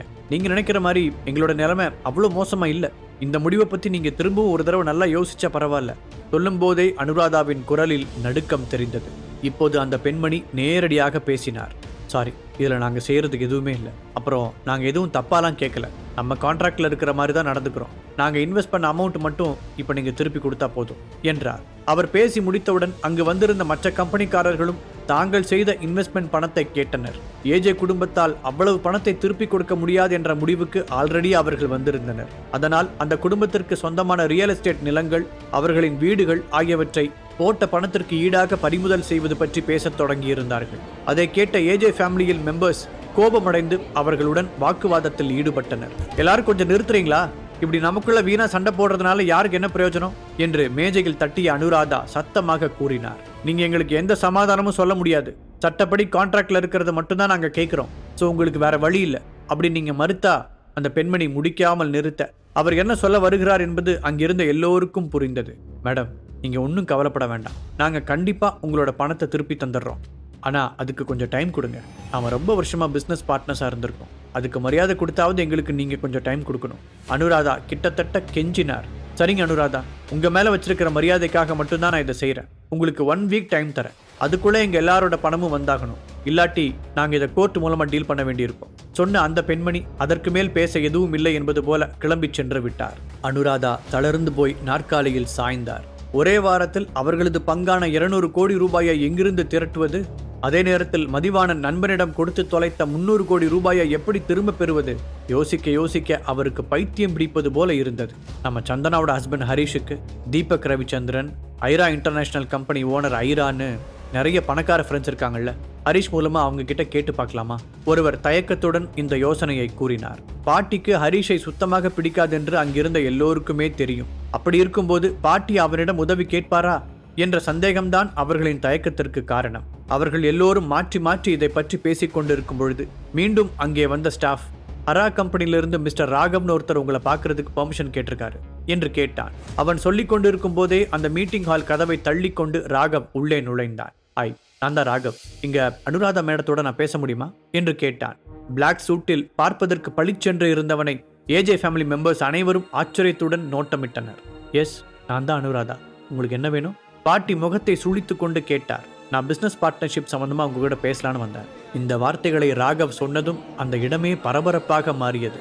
மிஸ்டர் ராகவ், நீங்க என்ன சொல்ல வரீங்கன்னு கொஞ்சம் கிளியரா எக்ஸ்பிளைன் பண்ண முடியுமா? அனுராதாவும் ஆர்வத்துடன் கேட்டார். அனுராதா மேடம், உங்ககிட்ட பணம் இல்லைங்கிற விஷயம் எனக்கு நல்லாவே தெரியும். என்னால் உங்களுக்கு உதவ முடியும். அதுக்கு பதிலாக உங்களோட கம்பெனி மூலமாக சென்னையில் என்னோட இம்போர்ட் எக்ஸ்போர்ட் பிஸ்னஸை ஸ்டார்ட் பண்ணணும்னு நான் ஆசைப்பட்றேன். ஸோ இந்த டீல் நம்ம 2 பேருக்கும் மியூச்சுவலாக நல்ல ஆப்ஷனாக இருக்கும். ராகவ் புத்திசாலித்தனமாக காய்களை நகர்த்தினார். அப்படி மட்டும் நடந்துச்சுன்னா ஏஜே கம்பெனி இந்த பிரச்சனையிலிருந்து ஈஸியாக வெளியே வந்துடலாம். நாமளும் அந்த ஹரிஷ் கிட்டலாம் போய் ஹெல்ப் கேட்க தேவையில்லை. சந்தோஷப்பட்ட அனுராதா, ஓகே ராகவ், இந்த டீலோட கண்டிஷன்ஸ் என்ன என்று கேள்வி எழுப்பினார். மீண்டும் ஒரு முறை ஏமாற அவர் தயாராக இல்லை. அது ரொம்ப சிம்பிள் தான். ஏஜே கம்பெனிஸ்ல இருந்து எனக்கு 60% ஷேர்ஸ் வேணும். அதுக்காக நான் 500 crores வரைக்கும் பணம் கொடுக்க தயாரா இருக்கேன். இதுல எந்த கோல்மாலும் கிடையாது. பணத்தை கையில வாங்கினதுக்கு அப்புறம் நீங்க சைன் பண்ணா போதும். ராகவ் அவர்களை நேருக்கு நேராக பார்த்து கூறினார். அவர்கள் அனைவரும் ஒருவர் முகத்தை ஒருவர் பார்த்து கொண்டனர். இந்த பணத்தை வாங்கி கடனை அடைப்பதுடன் பிசினஸையும் தூக்கி நிறுத்தி விடலாம். ஆனால் 60% ஷேர் என்பது கிட்டத்தட்ட கம்பெனியையே எழுதி கொடுப்பது போல. அதை நினைத்து சிலர் எதிர்ப்பு தெரிவிக்க அனுராதா தீவிரமாக யோசிக்க தொடங்கினார். கடைசியாக ஒரு முடிவுடன் நிமிர்ந்தவர், ராகவ், உங்க ஆஃபர் என்னமோ நல்லதா இருக்கு, ஆனா 60% ரொம்ப அதிகம். நீங்க அதை பத்தி மட்டும் இன்னொரு தடவை கன்சிடர் பண்ணக்கூடாதா என்று கேட்டார். மேடம், நான் இங்க பிசினஸ் தான் பண்ண வந்தேன், சேவை கிடையாது. உங்க கம்பெனியோட நிலைமை எதேச்சி எனக்கு தெரிய வந்துச்சு. ஆல்ரெடி நானும் இங்க பிசினஸ்க்காக ஒரு நல்ல பார்ட்னரை தேடிக்கிட்டு இருந்தேன்.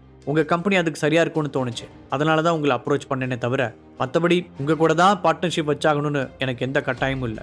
இப்போ நான் ஓகேன்னு சொன்னா கூட என்னோட டீல் அக்செப்ட் பண்ணிக்க வெளியில ஏகப்பட்ட கம்பெனிஸ் காத்துக்கிட்டு இருக்கு.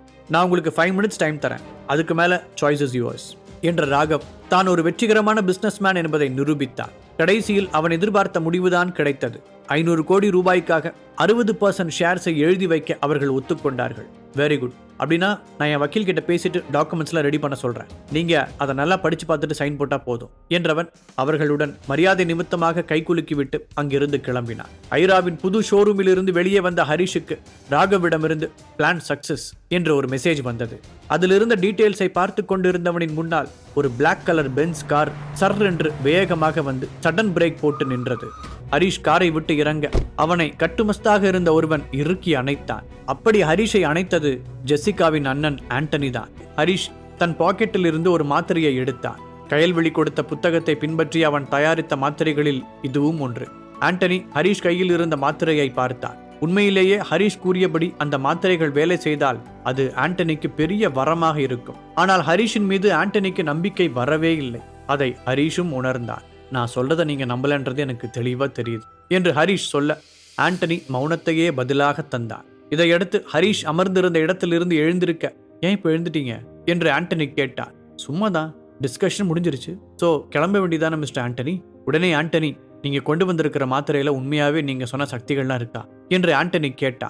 அவனுக்கு ஹரிஷின் மீதும் அவன் வைத்திருந்த மாத்திரையின் மீதும் அதிக அளவு சந்தேகம் இருந்தாலும் அவனுக்கு அந்த மாத்திரையை ட்ரை செய்து பார்க்க வேண்டும் என்று தோன்றியது.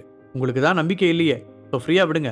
ஹரிஷ் சொன்ன விதம் ஆண்டனியின் ஆசையை மேலும் தூண்டியது. அதை கவனித்த ஹரிஷ், உங்களை பார்த்ததுல சந்தோஷம், அப்போ நான் கிளம்பட்டுமா என்று மீண்டும் கேட்டார். ஓகே, நீங்க வச்சிருக்கிற மாத்திரையோட ரேட் எவ்வளோ என்றான் ஆண்டனி. நீங்க என்ன சொல்றீங்க, எனக்கு புரியலையே என ஹரிஷ் அதிர்ச்சியாக கேட்டான். புரியாத மாதிரி நடிக்காத ஹரிஷ், நான் மாத்திரையோட விலை என்னன்னு கேட்டேன். இது ஹரிஷுக்கு ஒரு சேர ஆச்சரியத்தையும் அதிர்ச்சியையும் தந்தது. இப்படி ஒரு வாய்ப்பு வரும் என்று ஹரிஷ் எதிர்பார்க்கவில்லை. ஆனாலும் ஒரு வாய்ப்பு வந்துவிட்டது. 5 என சொல்லிக் கொண்டிருக்கும் போதே 5 lakhs, ஓகே டீல் என்று ஆண்டனி சொல்ல இது ஹரிஷுக்கு இன்னும் பெரிய ஆச்சரியத்தை கொடுத்தது. அவன் ஜஸ்ட் 5,000 என சொல்ல வந்தான். ஆனால் ஆண்டனி அதை இவ்வாறாக புரிந்து கொண்டான். என்னோட கஸ்டமர்ஸை நான் என்னைக்கும் டிசப்பாயிண்ட் பண்ணதில்லை மிஸ்டர் ஆண்டனி. அப்போ மாத்திரையை என்கிட்ட ஹேண்ட் ஓவர் பண்ணலாமே என்று ஆண்டனி கேட்க ஹரிஷும் மாத்திரையை நீட்டினான். ஆண்டனி எடுக்க வந்த நேரத்தில் ஹரிஷ் தன் மாத்திரையை வைத்திருந்த கையை பின்னுக்கு இழுத்து கொண்டான். இது ஆண்டனிக்கு அதிர்ச்சியை தந்தது. என்னாச்சு, நான் பணம் தரமாட்டேன்னு நினைச்சு இப்படி பண்றீங்களா ஹரிஷ் என ஆண்டனி யோசனையாக கேட்க, அப்படிலாம் இல்லை, ஆனா நான் வெறும் 5 லட்சத்துக்கு மட்டும் இந்த மாத்திரையை உங்கள்கிட்ட கொடுக்கறதுன்னு நான் சொல்லவே இல்லையே என்று ஹரிஷ் பீடிகை போட இது ஆண்டனிக்கு மேலும் குழப்பத்தை தந்தது. பின்ன வேற என்ன வேணும், இன்னும் அதிகமாக பணம் வேணுமா? இதை கேட்டதும் ஹரிஷின் பார்வை அங்கு டேபிள் மீது இருந்த ஒரு ஜுவல்லரி பாக்ஸ் மீது விழுந்தது.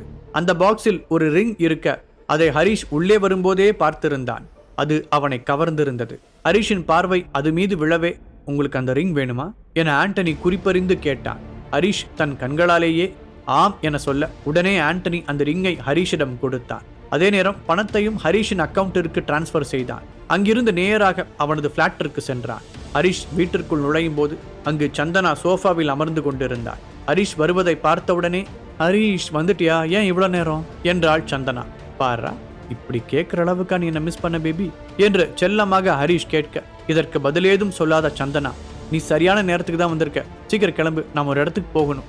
என்னோட அம்மாவோட ஸ்கூல் ரீயூனியன் ஹரிஷ், அவங்க ஃப்ரெண்ட்ஸ் எல்லாம் வந்திருக்காங்க, கூடவே அவங்களோட ஃபேமிலியையும் கூட்டிட்டு வராங்க, அதான் அம்மா என்னையும் கூப்பிட்டாங்க என்று தயங்கி சொன்னவள், இப்போ நாம அங்க போறோம், லொகேஷன் இதுதான் என்று கூறி தன் மொபைல் ஸ்கிரீனையும் காட்டினாள். அவர்கள் சென்றது அடையாறில் இருந்த ஒரு கஃபே ஷாப். பார்க்கவே மிகவும் அழகாக அதே நேரம் சிம்பிளான ஒரு தோற்றத்தை கொண்டு இருந்தது. இங்கேயா ரீயூனியன் நடக்குது என்று ஹரிஷ் கேட்டான். எஸ் என்று சந்தனா சொல்ல, அப்படி நடக்கிறதுக்கான எந்த அறிகுறியும் இல்லையே என்று கூறியபடியே ஹரிஷ் காரை விட்டு இறங்கினான். பேக் சைட்ல பார்ட்டி ஹால் இருக்கு ஹரிஷ், அங்க நடக்குது, நீ வா நம்ம போலாம் என்று சந்தனா சொல்ல ஹரிஷ் அவளுடன் நடந்து சென்றான். இருவரும் உள்ளே நுழைந்த நேரம் திலகா தன் தோழிகளுடன் பேசிக் கொண்டிருந்தாள். ஹரிஷ் நின்று அனைத்தையும் பார்க்க சந்தனா திலகாவிடம் சென்றாள். திலகா சந்தனாவை பார்த்ததும் புன்னகைத்தவள், எப்படிமா வந்த என்று கேட்க, ஹரிஷ் தான் கூட்டிட்டு வந்தாரு என்று கூறியபடியே அவனை நோக்கி கை காண்பித்தாள் சந்தனா. அவனை பார்த்ததும் திலகா முகத்தில் அதுவரை இருந்த புன்னகை திடீரென்று விலகியது. அவளால் அவனை வெளியே போ என்றும் சொல்ல முடியவில்லை. இவ உன் பொண்ணுதானே, அது எவ்வளவு நாள் ஆச்சு, அம்மா அழகா இருக்கா என்று திலகாவின் தோழிகளில் ஒருத்தி கேட்க, திலகாவின் இன்னொரு தோழியான Hema, not only she is beautiful girl, she is intelligent too என்று சொன்னாள். இதை கேட்டதும் சந்தனா இருவருக்குமே தேங்க்ஸ் என்று சொன்னாள். நீ இப்போ செஞ்சிட்டு இருக்கிற வேலையை பத்தி உங்க அம்மா சொன்னா, இட்ஸ் ரியலி இம்ப்ரெசிவ் என்று ஹேமா சொல்ல, இதையெல்லாம் கேட்டதும் சந்தனாவின் முகத்தில் மட்டுமல்லாமல் திலகாவின் முகத்திலும் சந்தோஷம் குடிகொண்டது. இதையடுத்து மற்றவர்கள் தங்களின் பிள்ளைகளை சந்தனாவுக்கு அறிமுகப்படுத்தினர். அந்த நேரத்தில், சந்தனா, இவர்தான் அந்த ஹரிஷா என்று ஹேமா ஹரிஷை கை காண்பித்தபடி கேட்டாள். சந்தனா உற்சாகமாக ஆமாம் என்றாள். உடனே ஹேமா ஹரிஷ் அருகில் சென்று, யூ லுக் ஹேண்ட்சம் என்றாள். இதை கேட்ட ஹரிஷ் புன்னகைத்தபடியே தேங்க்ஸ் என்றவன் அதோடு, you look gorgeous Mrs Hema என சொல்ல, அதை கேட்டு சிரித்த ஹேமா, ஹரிஷ் எங்க ஒர்க் பண்றீங்க, என்ன பொசிஷன்ல இருக்கீங்க என கேட்க திலகா திடீரென இருமினாள். ஹரிஷோ, நான் ஒரு சின்ன கம்பெனிக்காக ஒர்க் பண்ணிட்டு இருக்கேன் என சொல்ல, ஹேமா விடாமல் என்ன ஒர்க் என்றாள். என் பாஸ்க்கு அக்கௌண்ட்ஸ்ல ஹெல்ப் பண்ணிட்டு இருக்கேன் என ஹரிஷ் சமாளிக்க, என்ன சன், எதையுமே தெளிவா சொல்ல மாட்டேங்கிற, நீ பண்ற வேலைக்கு ஒரு டைட்டில் இருக்கும்ல, உன் சின்ன கம்பெனிக்கு ஒரு நேம் இருக்கணும்ல, அதென்ன என்று ஹேமா கேட்டாள். நான் ஒரு கிளர்க்கா ஒர்க் பண்ணிட்டு இருக்கேன் என ஹரிஷ் பதில் சொல்ல, அங்கிருந்த அனைவரும் அதிர்ச்சியானார்கள். வாட், ஒரு கிளர்க்குக்கா திலகா தன்னோட பொண்ணை கட்டி கொடுத்திருக்கா என்று ஹேமா தனக்குள்ளே நினைத்தாள். ஹேமாவும் திலகாவும் நெடுநாள் தோழிகள். ஆனாலும் இந்த விஷயத்தை திலகா ஹேமாவிடம் சொல்லவில்லை. இதனால் அவள் அதிருப்தியுடன் காணப்பட்டாள். அங்கிருந்த அனைவரும் ஹரிஷை ஒரு மாதிரியாக பார்த்தனர். அவன் கிளர்க் வேலை செய்வதாக அங்கு தகவல் வேகமாக பரவியது. இதனால் திலகாவிற்கு அவர்கள் மத்தியில் மரியாதை குறைவு ஏற்பட்டதாக அவள் உணர்ந்தாள். கிளர்க்குன்றதுனால தான் இவ்வளவு நாள் என்கிட்ட எதுவுமே சொல்லலையா என்று ஹேமா ஹஸ்கி வாய்ஸில் திலகாவிடம் கேட்க திலகா பதிலேதும் சொல்லாமல் சங்கடத்தில் சிரிப்பவர்கள் போல தன் முகத்தை வைத்துக் கொண்டாள். சரி பரவாயில்ல ஹரிஷ், கிளர்க்கா இருந்தா என்ன, ஒன்றும் பிரச்சனை இல்லை. அதான் சந்திரா நல்லா சம்பாதிக்கிறாளே, அவ உன்னை எப்படியும் நல்லா பார்த்துப்பா. ஆல்ரெடி அவ தான் உன்னை பார்த்துக்கிட்டு இருக்கான்னு நினைக்கிறேன். அது அப்படியே தொடரட்டும் என்று நக்கலை ஒழித்து வைத்தபடியே பேசினாள் ஹேமா. இது திலகாவுக்கு மேலும் கடுப்பை கிளப்பியது. நியாயப்படி பார்த்தால் இப்போது திலகாவுக்கு ஹேமா மேல்தான் கோபம் எழ வேண்டும். ஆனால் அவளுக்கோ எப்பவும் போல ஹரிஷின் மீது மட்டுமே கோபம் வந்தது. திலகாவின் முகம் மாறியதை சந்தனா கவனித்தாள். அதோடு ஹரிஷ் இன்சல்ட் செய்யப்படுவதையும் அவள் உணர்ந்தாள். ச்சே, நாம் இங்க ஹரிஷை கூட்டிட்டே வந்திருக்கூடாது. அவன் அப்பவே கேட்டான், எல்லாம் ஏன் தப்பு தான் என்று சந்தனா தனக்குள்ளே வருந்தி கொண்டிருந்தாள். அப்போது ஹேமா நின்ற இடத்தில் இருந்தே ஒரு இளைஞனுக்கு கை காட்டினாள். அவன் மெல்ல ஹேமாவை நோக்கி நடந்து வர, ஹாய் ஃப்ரெண்ட்ஸ், இந்த ஒரு அருமையான நாள்ல நான் உங்களுக்கு ஒரு ஹாப்பி நியூஸை சொல்ல போறேன் என்று ஹேமா எல்லார் முன்னிலையிலும் சொன்னார். அவர்கள் அனைவரும் ஹேமா என்ன சொல்ல போகிறாள் என்று ஆவலுடன் காத்திருக்க, இந்த மாசம் 26ஆம் தேதி என் பொண்ணுக்கு மேரேஜ். அவ மேரேஜ் பண்ணிக்க போற மாப்பிள்ள இதோ இவர்தான், மிஸ்டர் பரத் என்று ஒரு இளைஞனை அழைத்தாள். அனைவரும் அவனை பார்த்து ஆரவாரம் இட்டனர். பரத் அங்கிருந்தவர்களை பார்த்து வணக்கம் சொன்னாள். உடனே பரத்துடன் கைகோர்த்தபடியே ஹேமாவின் மகளும் நின்றாள். பரத் குறித்து அங்கிருந்த அனைவரும் விசாரித்தனர். அவன் ஒரு பெரிய கம்பெனியில் மேனேஜராக இருப்பது அனைவருக்கும் தெரிய வந்தது. இது ஹேமாவுக்கு பெருமையை கொடுக்க திலகாவுக்கோ மேலும் வருத்தத்தை கொடுத்தது. ஹேமா பரத்தை திலகாவிடம் பிரத்யேகமாக அறிமுகப்படுத்தி வைத்தாள். பரத், ஆக்சுவலி உன்னால திலகாவுக்கு ஒரு ஹெல்ப் பண்ண முடியுமா என ஹேமா கேட்க, இது திலகாவுக்கும் சந்தனாவுக்கும் அதிர்ச்சியை கொடுத்தது. திலகாவோட மருமக ஹரிஷ், அவன் இப்போ ஒரு சின்ன கம்பெனியில் கிளர்க்காக ஒர்க் பண்ணிட்டு இருக்கான். அவனுக்கு உன்னோட பவரை யூஸ் பண்ணி கொஞ்சம் பெட்டர் ஜாப் வாங்கி தர முடியுமா என்றாள் ஹேமா. அவள் அப்படி கேட்டது திலகாவுக்கு மேலும் அவமானத்தை கூட்ட சந்தனாவுக்கோ கடும் சங்கடமாக இருந்தது. இருவரும் ஒரு சேர ஹரிஷை பார்த்தனர். இவன் ஏன் இன்னும் இங்க நின்று எங்களை அசிங்கப்படுத்துறான், முதல்ல இவனை இங்கிருந்து துரத்தணும் என தனக்குள் நினைத்தபடியே திலகா ஹரிஷை நோக்கி வேக வேகமாக சென்றார். நீ எதுக்கு ஹரிஷை கூட்டிட்டு வர போற, நாமளே போவோம்.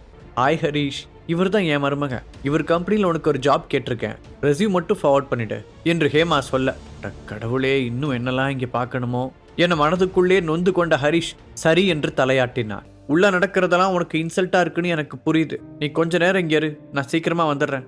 சாரி ஹரி என்று கூறிவிட்டு சந்தனா மீண்டும் உள்ளே சென்றாள். என்னாச்சு சந்தனா, ஹரிஷ் ஏன் வெளியே போயிட்டாரு என்று ஹேமா விசாரிக்க, ஆஃபீஸ் ரிலேட்டட் கால் ஒன்று அதான் என்று சந்தனா சமாளித்தாள். கமான் சந்து, டாப் பொசிஷன்ல இருக்கிற உனக்கும் சரி என் மாப்பிள்ளைக்கும் சரி எந்த காலும் வரல, ஆனா உன் கிளர்க் ஹஸ்பண்டுக்கு வருதா என்று ஹேமா குத்தலாக பேச, அம்மாவின் தோழி என்பதால் சந்தனா பதிலெதுவும் சொல்லாமல் அமைதியாக இருந்தாள். சரி ஃப்ரீயா விடு என்று கூறிவிட்டு வேறு டாபிக்குகள் பேச ஆரம்பித்தாள் ஹேமா. பார்ட்டி ஹாலுக்குள் அனைவரும் பேசி சிரித்து கொண்டிருக்க ஹரிஷ் உள்ளே மீண்டும் வந்தான். அவனை பார்த்ததும், இப்ப எதுக்கு உள்ள வந்த, எங்களை அசிங்கப்படுத்தவா, இதுவரைக்கும் நீ பண்ணதே போதும், வெளியே போய் நில்லு என்று மெதுவாக ஹரிஷிடம் சொன்னாள் திலகா.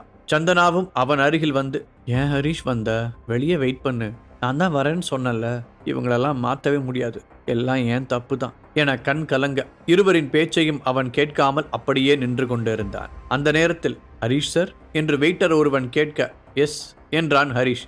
அந்த வெயிட்டர் ஹரிஷிடம் ஒரு கிஃப்ட் பேக் ஒன்றை கொடுத்தான். அதை சந்தனாவும் திலகாவும் ஆச்சரியமாக பார்த்தனர். என்னதான் அத்தைக்கு தன்னை பிடிக்காது என்றாலும் அவள் எண்ணத்தை கொஞ்சம் மாற்ற நினைத்து அவளுக்கு கொஞ்சம் கௌரவத்தையும் கொடுத்து பார்ப்போம் என்று நினைத்தே ஹரிஷ் இதை செய்திருந்தான். திலகாவுக்கு ஹரிஷின் கிஃப்டின் மீது எந்த நம்பிக்கையும் இல்லை. அவன் இப்போது தந்திருக்கும் கிஃப்டிற்குள் எப்படியும் மொக்கையான ஒன்றுதான் இருக்கும் என்று அவள் குறுகிய மூளை நினைத்தது.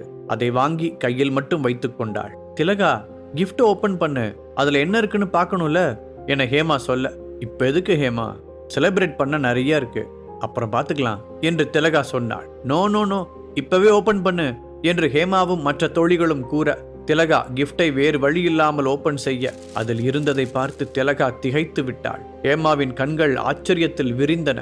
சந்தனா ஹரிஷை அதிர்ச்சியாக பார்த்தாள். வாவ், டைமண்ட் நெக்லஸா என்று திலகாவின் தோழிகளில் ஒருத்தி வாயை பிளக்க, எஸ் என்று ஸ்டைலாக சொன்னவன், நெக்லஸ் எப்படி இருக்கு என்றார். ஹரிஷ் மாதிரி ஒரு மாப்பிள்ளை கிடைக்க திலகா கொடுத்து வச்சிருக்கணும் என்று அங்கிருந்தவர்கள் சொல்ல, திலகாவுக்கு இது காதில் தேன் வந்து பாய்வது போல இருந்தது. ஹேமா மீதும் பரத் மீதும் மட்டுமே இருந்த அட்டென்ஷன் திலகா பக்கமும் ஹரிஷ் பக்கமும் திரும்பியது. பார்ட்டி முடிந்து ஹரிஷும் சந்தனாவும் அங்கிருந்து பிளாட்டிற்கு கிளம்பினர். அம்மாவோட பிரஸ்டீஜை காப்பாத்தினதுக்கு ரொம்ப தேங்க்ஸ் ஹரி, ஆனா இவ்வளோ காஸ்ட்லியான டைமண்ட் நெக்லஸை கிஃப்ட் தர அளவுக்கு உனக்கு ஃப்ரெண்டு யாரு ஹரி என்று சந்தனா கேட்டாள். ஒரு ஃபாரின் ஃப்ரெண்ட் என்கிட்ட இருந்து ஒரு டைம் பணம் வாங்கியிருந்தான், அதை இப்போ இப்படி திருப்பி கொடுத்துட்டான். அவன் பார்ட்டி ஹாலை விட்டு வெளியே வந்ததும் ஐராவிற்கு கால் செய்து இம்மிடியட்டா நான் இருக்கிற லொகேஷனுக்கு ஒரு gift வேணும் என்று சொன்னான். அவளும் ஓகே சொல்ல அப்படித்தான் அந்த டைமண்ட் நெக்லஸ் ஹரிஷிடம் வந்தது. இருவரும் பிளாட்டருக்கு திரும்ப சந்தனா உறங்கச் சென்றாள். ஹரிஷிற்கோ ஆண்டனிக்கு அந்த மாத்திரையை விற்றது ஞாபகம் வந்தது. உடனே அவன் அசிஸ்டன்ட் கமிஷனர் கயல் கொடுத்த புத்தகத்தை படிக்க ஆரம்பித்தான். அடுத்த நாள் விடிந்தது. ஹரிஷ் எழுந்து ஆபீஸுக்கு புறப்பட்டு சென்றான். அந்த ஆண்டனி நமக்கு சரியான ஒரு ஐடியாவை கொடுத்திருக்கான். அதை அடுத்தடுத்த ஸ்டேஜுக்கு கொண்டு போலாமா வேண்டாமா என்று ஆபீஸ் சேரில் ஒய்யாரமாக அமர்ந்து கொண்டு ஹரிஷ் யோசித்துக் கொண்டிருந்தான். அதே நேரம் சந்தனாவிற்கு அவள் பாட்டியிடம் இருந்து அழைப்பு வந்தது. நம்ம ஃபேமிலி மீட்டிங் ஒன்று இருக்கு, அதுக்கு நீ வரணும் என்று கூற சந்தனாவும் சரி என்றாள். மீட்டிங் நடக்கும் இடம் தொடர்பான லொகேஷன் அவளுக்கு அனுப்பி வைக்கப்பட்டு இருந்தது. அந்த லொகேஷனை பார்த்ததும் சந்தனாவின் கண்கள் ஆச்சரியமடைந்தன. பொதுவாக சந்தனா குடும்பத்தின் மீட்டிங் என்பது அவர்களின் வீட்டுக்குள் தான் நடக்கும். ஆனால் இந்த முறை ஒரு ரிசார்ட்டில் பிளான் செய்யப்பட்டிருந்தது. அவள் உடனே இந்த தகவலை ஹரிஷுக்கு மெசேஜ் மூலம் தெரியப்படுத்தவும் செய்தாள். இதன் பின்னர் சந்தனா ரெடியாகி மீட்டிங் நடைபெறும் ரிசார்ட்டுக்கு சென்றாள். தங்களது ஃபேமிலி பிசினஸில் ஏற்பட்ட இழப்பை சரி செய்ய என்ன செய்யலாம் என்பதற்காகவே இந்த மீட்டிங் நடைபெறுகிறது என்பதை சந்தனா ஓரளவுக்கு அறிந்திருந்தாள். அடுத்த சில நிமிடங்களில் அந்த ரிசார்ட்டில் உள்ள ஒரு பிசினஸ் டிஸ்கஷன் ஹாலில் சந்தனாவின் முக்கிய குடும்ப உறுப்பினர்கள் குழுமியிருந்தனர். அனுராதா நடுவில் உட்கார அவரது வலப்புறமும் இடப்புறமும் நெடுக்க சேர்கள் போடப்பட்டிருக்க அதில் குடும்ப உறுப்பினர்கள் எல்லோரும் வரிசையாக அமர்ந்திருந்தனர். நம்ம குடும்பம் இப்படி ஒரு வீழ்ச்சியை சந்திச்சதே இல்லை, எல்லாம் நடந்து முடிஞ்சிருச்சு, இனி யாரையும் குத்த சொல்லியும் யூஸ் இல்லை என்று கூறி அனுராதா மதிவாணனை பார்த்தாள். அவரோ தலை குனிந்தபடியே இருந்தார். தன் அப்பாவை இப்படி பார்க்க சந்தனாவுக்கு மிகவும் கஷ்டமாக இருந்தது. யாரும் எதுவும் பேசாமல் அமைதியாகவே இருக்க. இப்போ நம்ம கிட்ட வெறும் 40% ஷேர்ஸ் மட்டும்தான் இருக்கு. இதை வச்சு நாம அடுத்த கட்டத்துக்கு போகணும். அரா கம்பெனி உள்ள வந்து நம்மள சேவ் பண்ணதெல்லாம் சந்தோஷம்தான். ஆனா அவங்க கைக்கு நம்ம 60% ஷேர் போயிடுச்சு. ஸோ மீதி நம்ம கையில இப்போ இருக்கிற 40% வச்சுதான் அடுத்த கட்டத்துக்கு போற வழியை பார்க்கணும். அதனால யாருக்கெல்லாம் என்னென்ன ஐடியா இருக்கோ அதை சொல்லுங்க என்று அனுராதா கூற அங்கிருந்தவர்கள் ஒருவரையொருவர் பார்த்தனர். சந்தனா அமைதியாக இருக்க அவளின் அப்பாவும் அமைதியாகவே இருந்தார். சில நிமிடம் அங்கு அமைதி மட்டுமே நீடித்தது. யாருக்கும் ஒரு ஐடியாவும் இல்லையா என்று அனுராதா கேட்க, என்கிட்ட ஒரு ஐடியா இருக்கு என்று எழுந்து நின்றான் கார்த்திக். சந்தனா உட்பட அங்கிருந்த எல்லோருமே கார்த்திக்கை பார்த்தனர். என்ன ஐடியா? எதா இருந்தாலும் சொல்லு, தயங்காம சொல்லு கார்த்திக் என்று அனுராதா கூற கார்த்திக் சொல்ல தயாரானான். பாட்டி, நம்மளோட 60% ஷேர் இப்போ அந்த ஹாரா கம்பெனி கிட்ட தான் இருக்கு. அதை நம்மளால திரும்பவும் இப்போதைக்கு வாங்கவே முடியாது. மெஜாரிட்டி ஷேர் அவங்க கிட்ட இருக்கிறதுனால அந்த ராகவ் கைக்கு தான் ஷேர்ஸோட இன்ட்ரெஸ்ட் எல்லாம் போகும். அதனால நாம இப்போ அந்த 60% ஷேரை மறந்துடுவோம் என்றான். அதையெல்லாம் அப்பவே மறந்தாச்சு, நீ விஷயத்துக்கு வா கார்த்திக் என்று விரக்தியான குரலில் அனுராதா சொல்ல, பாட்டி இப்போ நம்மளோட மீதி 40% ஷேர் இருக்கு. அதுல இருந்து ஒரு 10% ஷேரை நாம வித்துட்டோம்னா அதுல இருந்து நமக்கு ஒரு அமௌண்ட் வரும். அந்த அமௌண்ட்டை வச்சு ஒரு புது கம்பெனியை ஸ்டார்ட் பண்ணுவோம். இண்டஸ்ட்ரியில நமக்கு இருக்கிற எக்ஸ்பீரியன்ஸுக்கு நிச்சயமா நம்ம கம்பெனி சக்சஸ்ஃபுல்லா தான் போகும் என கார்த்திக் சொல்ல அனுராதா சிறிது நேரம் யோசித்தார். மற்றவர்களின் பார்வையோ அனுராதா என்ன சொல்ல போகிறார் என்பதிலேயே இருந்த நேரத்தில், ஐடியா நல்லா இருக்கு, எல்லாம் ஓகே கார்த்திக், ஆனா இம்மிடியட்டா நம்ம கிட்ட இருந்து 10% ஷேரை வாங்குற அளவுக்கு இங்க யார் இருக்கா? நமக்கு ஆதரவா இருந்தவங்களும் இப்போ நம்ம இருக்கிற நிலைமை தெரிஞ்சு உதவி பண்ண வரமாட்டேங்கிறாங்க. அப்படி இருக்கிறப்போ நீ சொல்ற மாதிரி 10% ஷேரை வாங்குற அளவுக்கு நம்பிக்கையான ஆள் யார் வருவா என்று அனுராதா கேட்டார். பாட்டி, நீங்க அப்படி யோசிக்கிறீங்க. நாம் இப்போ ஹரா கம்பெனியோட ஜாயிண்ட் வெஞ்சர்ல இருக்கோன்னு வெளி உலகத்துக்கு நல்லா தெரியும். அதை நாம நமக்கு அட்வான்டேஜா மாத்திப்போம். ஹரா கம்பெனி பேர்ல இருக்கிற எல்லா நல்லெண்ணமும் இப்போ நம்ம கம்பெனி மேலேயும் ஆட்டோமேட்டிக்கா வந்துடும். ஸோ நமக்கு ஈஸியா பையர் கிடைப்பாங்க. நீ சொல்றது எனக்கு புரியுது கார்த்தி, ஆனாலும் வெளியிருக்கிறவங்க யாரும் முட்டாள் இல்ல. ஹரா கம்பெனியோட கூட்டணியில இருக்கிற ஒரு கம்பெனி ஏன் தன்னோட ஷேர்ஸை விற்குது? அப்போனா அதுல ஏதோ வில்லங்க இருக்குன்னு தானே எல்லாரும் யோசிப்பாங்க. நாம மற்றவங்க இடத்துல இருந்தாலுமே அப்படிதான் யோசிப்போம் என்றாள் அனுராதா. குடும்ப உறுப்பினர்களில் ஒருவரும், அத்தை சொல்றது சரிதான், நம்ம ஷேர்ஸை விற்க போனாலே ஏதோ வில்லங்க இருக்குன்னு நினைப்பாங்க. அப்படியே யார் வந்தாலும் அவங்க நாம சொல்ற மாதிரி 10% ஷேரையும் வாங்குவாங்களான்னு தெரியாது என்று சொன்னார். இதையெல்லாம் கேட்ட கார்த்திக் சிரித்தான். அவன் சிரித்தது அங்கிருப்பவர்களுக்கு ஆச்சரியத்தையும் அதிர்ச்சியையும் ஒரு சேர தந்தது. கார்த்திக், நாங்க இப்ப எவ்வளவு சீரியஸா சொல்லிக்கிட்டு இருக்கோம், நீ என்னடான இப்படி சிரிச்சுக்கிட்டு இருக்க என அனுராதா கோபமடைய, பின்னென்ன பாட்டி, நான் இப்படி ஒரு யோசனையை உங்கள்கிட்ட சொல்றேன்னா அதை பத்தி முழுசா யோசிக்காமல சொல்லியிருப்பேன் என்றான் கார்த்திக். நீ சொல்றது புரியல கார்த்திக், எதுவா இருந்தாலும் கொஞ்சம் நேரடியா சொல்லு என்று அனுராதா கூற, பாட்டி 10% ஷேரை ஒட்டுமொத்தமா வாங்குற அளவுக்கு எனக்கு ஒரு ஆளை தெரியும் என்று கார்த்திக் புன்னகைத்தபடியே கூறினார். இதை கேட்டதும் அங்கிருந்த எல்லோரும் அதிர்ச்சியாகினர். என்ன சொல்ற கார்த்திக், யாரது என்று அனுராதா கேட்க கார்த்திக் புன்னகைத்தபடியே இருந்தார். கார்த்திக், போதும் சஸ்பென்ஸ் வைக்காம யாருன்னு சொல்லு கார்த்திக் என்று அனுராதா கோபம் கலந்த குரலில் கேட்டார். கோபப்படாதீங்க பாட்டி, அந்த பையர் வேற யாரும் இல்ல, என்னோட ஃப்ரெண்டு தான் என்று கார்த்திக் சொன்னார். நீங்க விஜேந்திர சிங்ன்றவர் கேள்விப்பட்டிருக்கீங்களா? நீ எந்த விஜேந்திர சிங்க சொல்ற கார்த்தி என்று தன் மனதில் ஒரு விஜேந்திரை நினைத்தபடியே அனுராதா கேட்டார். பாட்டி, நீங்க யார மனசுல நினைச்சிருக்கீங்களோ அவங்கள தான் நானும் சொல்றேன் என்றான் கார்த்திக். என்ன சொல்ற Karthik? 5 times mixed martial arts world champion பட்டத்தை ஜெயிச்சாரே அந்த விஜேந்திர சிங்கையா நீ சொல்ற என்று பாட்டி கேட்டார். ஆமா பாட்டி, அவரையே தான் சொல்றேன். சரி கார்த்திக், நம்ம 10% ஷேர்ஸ் அவர் வாங்குறாரான்னு கேளு என அனுராதா அவசரப்படுத்த இப்பவே பண்றேன் என்று சந்தோஷமாக கூறிவிட்டு விஜேந்தருக்கு கால் செய்தான் கார்த்திக். ஹலோ விஜேந்தர் சிங், நான் தான் கார்த்தி பேசுறேன் என்று இவன் சொல்ல, கார்த்தி எப்படி இருக்க? It's been a long time என்றான் விஜேந்தர். ஆமா, இப்போ நீங்க ஃப்ரீயா? உங்கள்கிட்ட ஒரு முக்கியமான விஷயம் டிஸ்கஸ் பண்ணணும். கொஞ்சம் ஒர்க் இருக்கு, பட் இட்ஸ் ஓகே. நீ சொல்லு கார்த்தி, என்ன விஷயம் என்று விஜேந்தர் கேட்க, இங்க ஈசிஆர்ல இருக்க ஒரு ரிசார்ட்ல ஃபேமிலி மீட்டிங் போயிட்டு இருக்கு. அப்போ ஒரு டிஸ்கஷன்ல உங்க ஹெல்ப் எனக்கு தேவைப்படுது, அதுக்கு தான் கால் பண்ணேன் என்ன சொல்ல.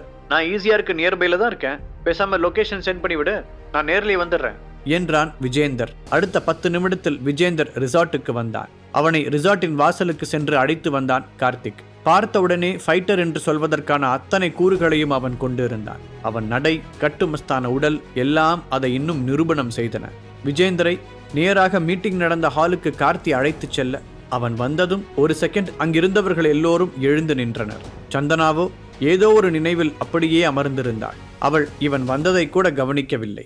எல்லாரும் உட்காருங்க, எனக்காக எதுக்கு எழுந்தெல்லாம் மரியாதை கொடுக்குறீங்க என்று விஜேந்தர் அடக்கமாக சொல்ல, இல்ல விஜேந்தர்ஜி, இது நீங்க நம்ம நாட்டை உலகளவில் முன்னிலைப்படுத்தினதுக்காக நாங்க கொடுக்கிற மரியாதை என்று அனுராதா பாட்டி சொன்னார். இதை கேட்டு அவன் சிரித்துக்கொண்டே ஐ எம் டச்ட் என்று கூற, அதை அடுத்து கார்த்தி அவனை அங்கு ஒரு சேரில் அமர வைத்தான். அவன் அமர்ந்த பின்பு மற்றவர்கள் அனைவரும் அமர்ந்தனர்.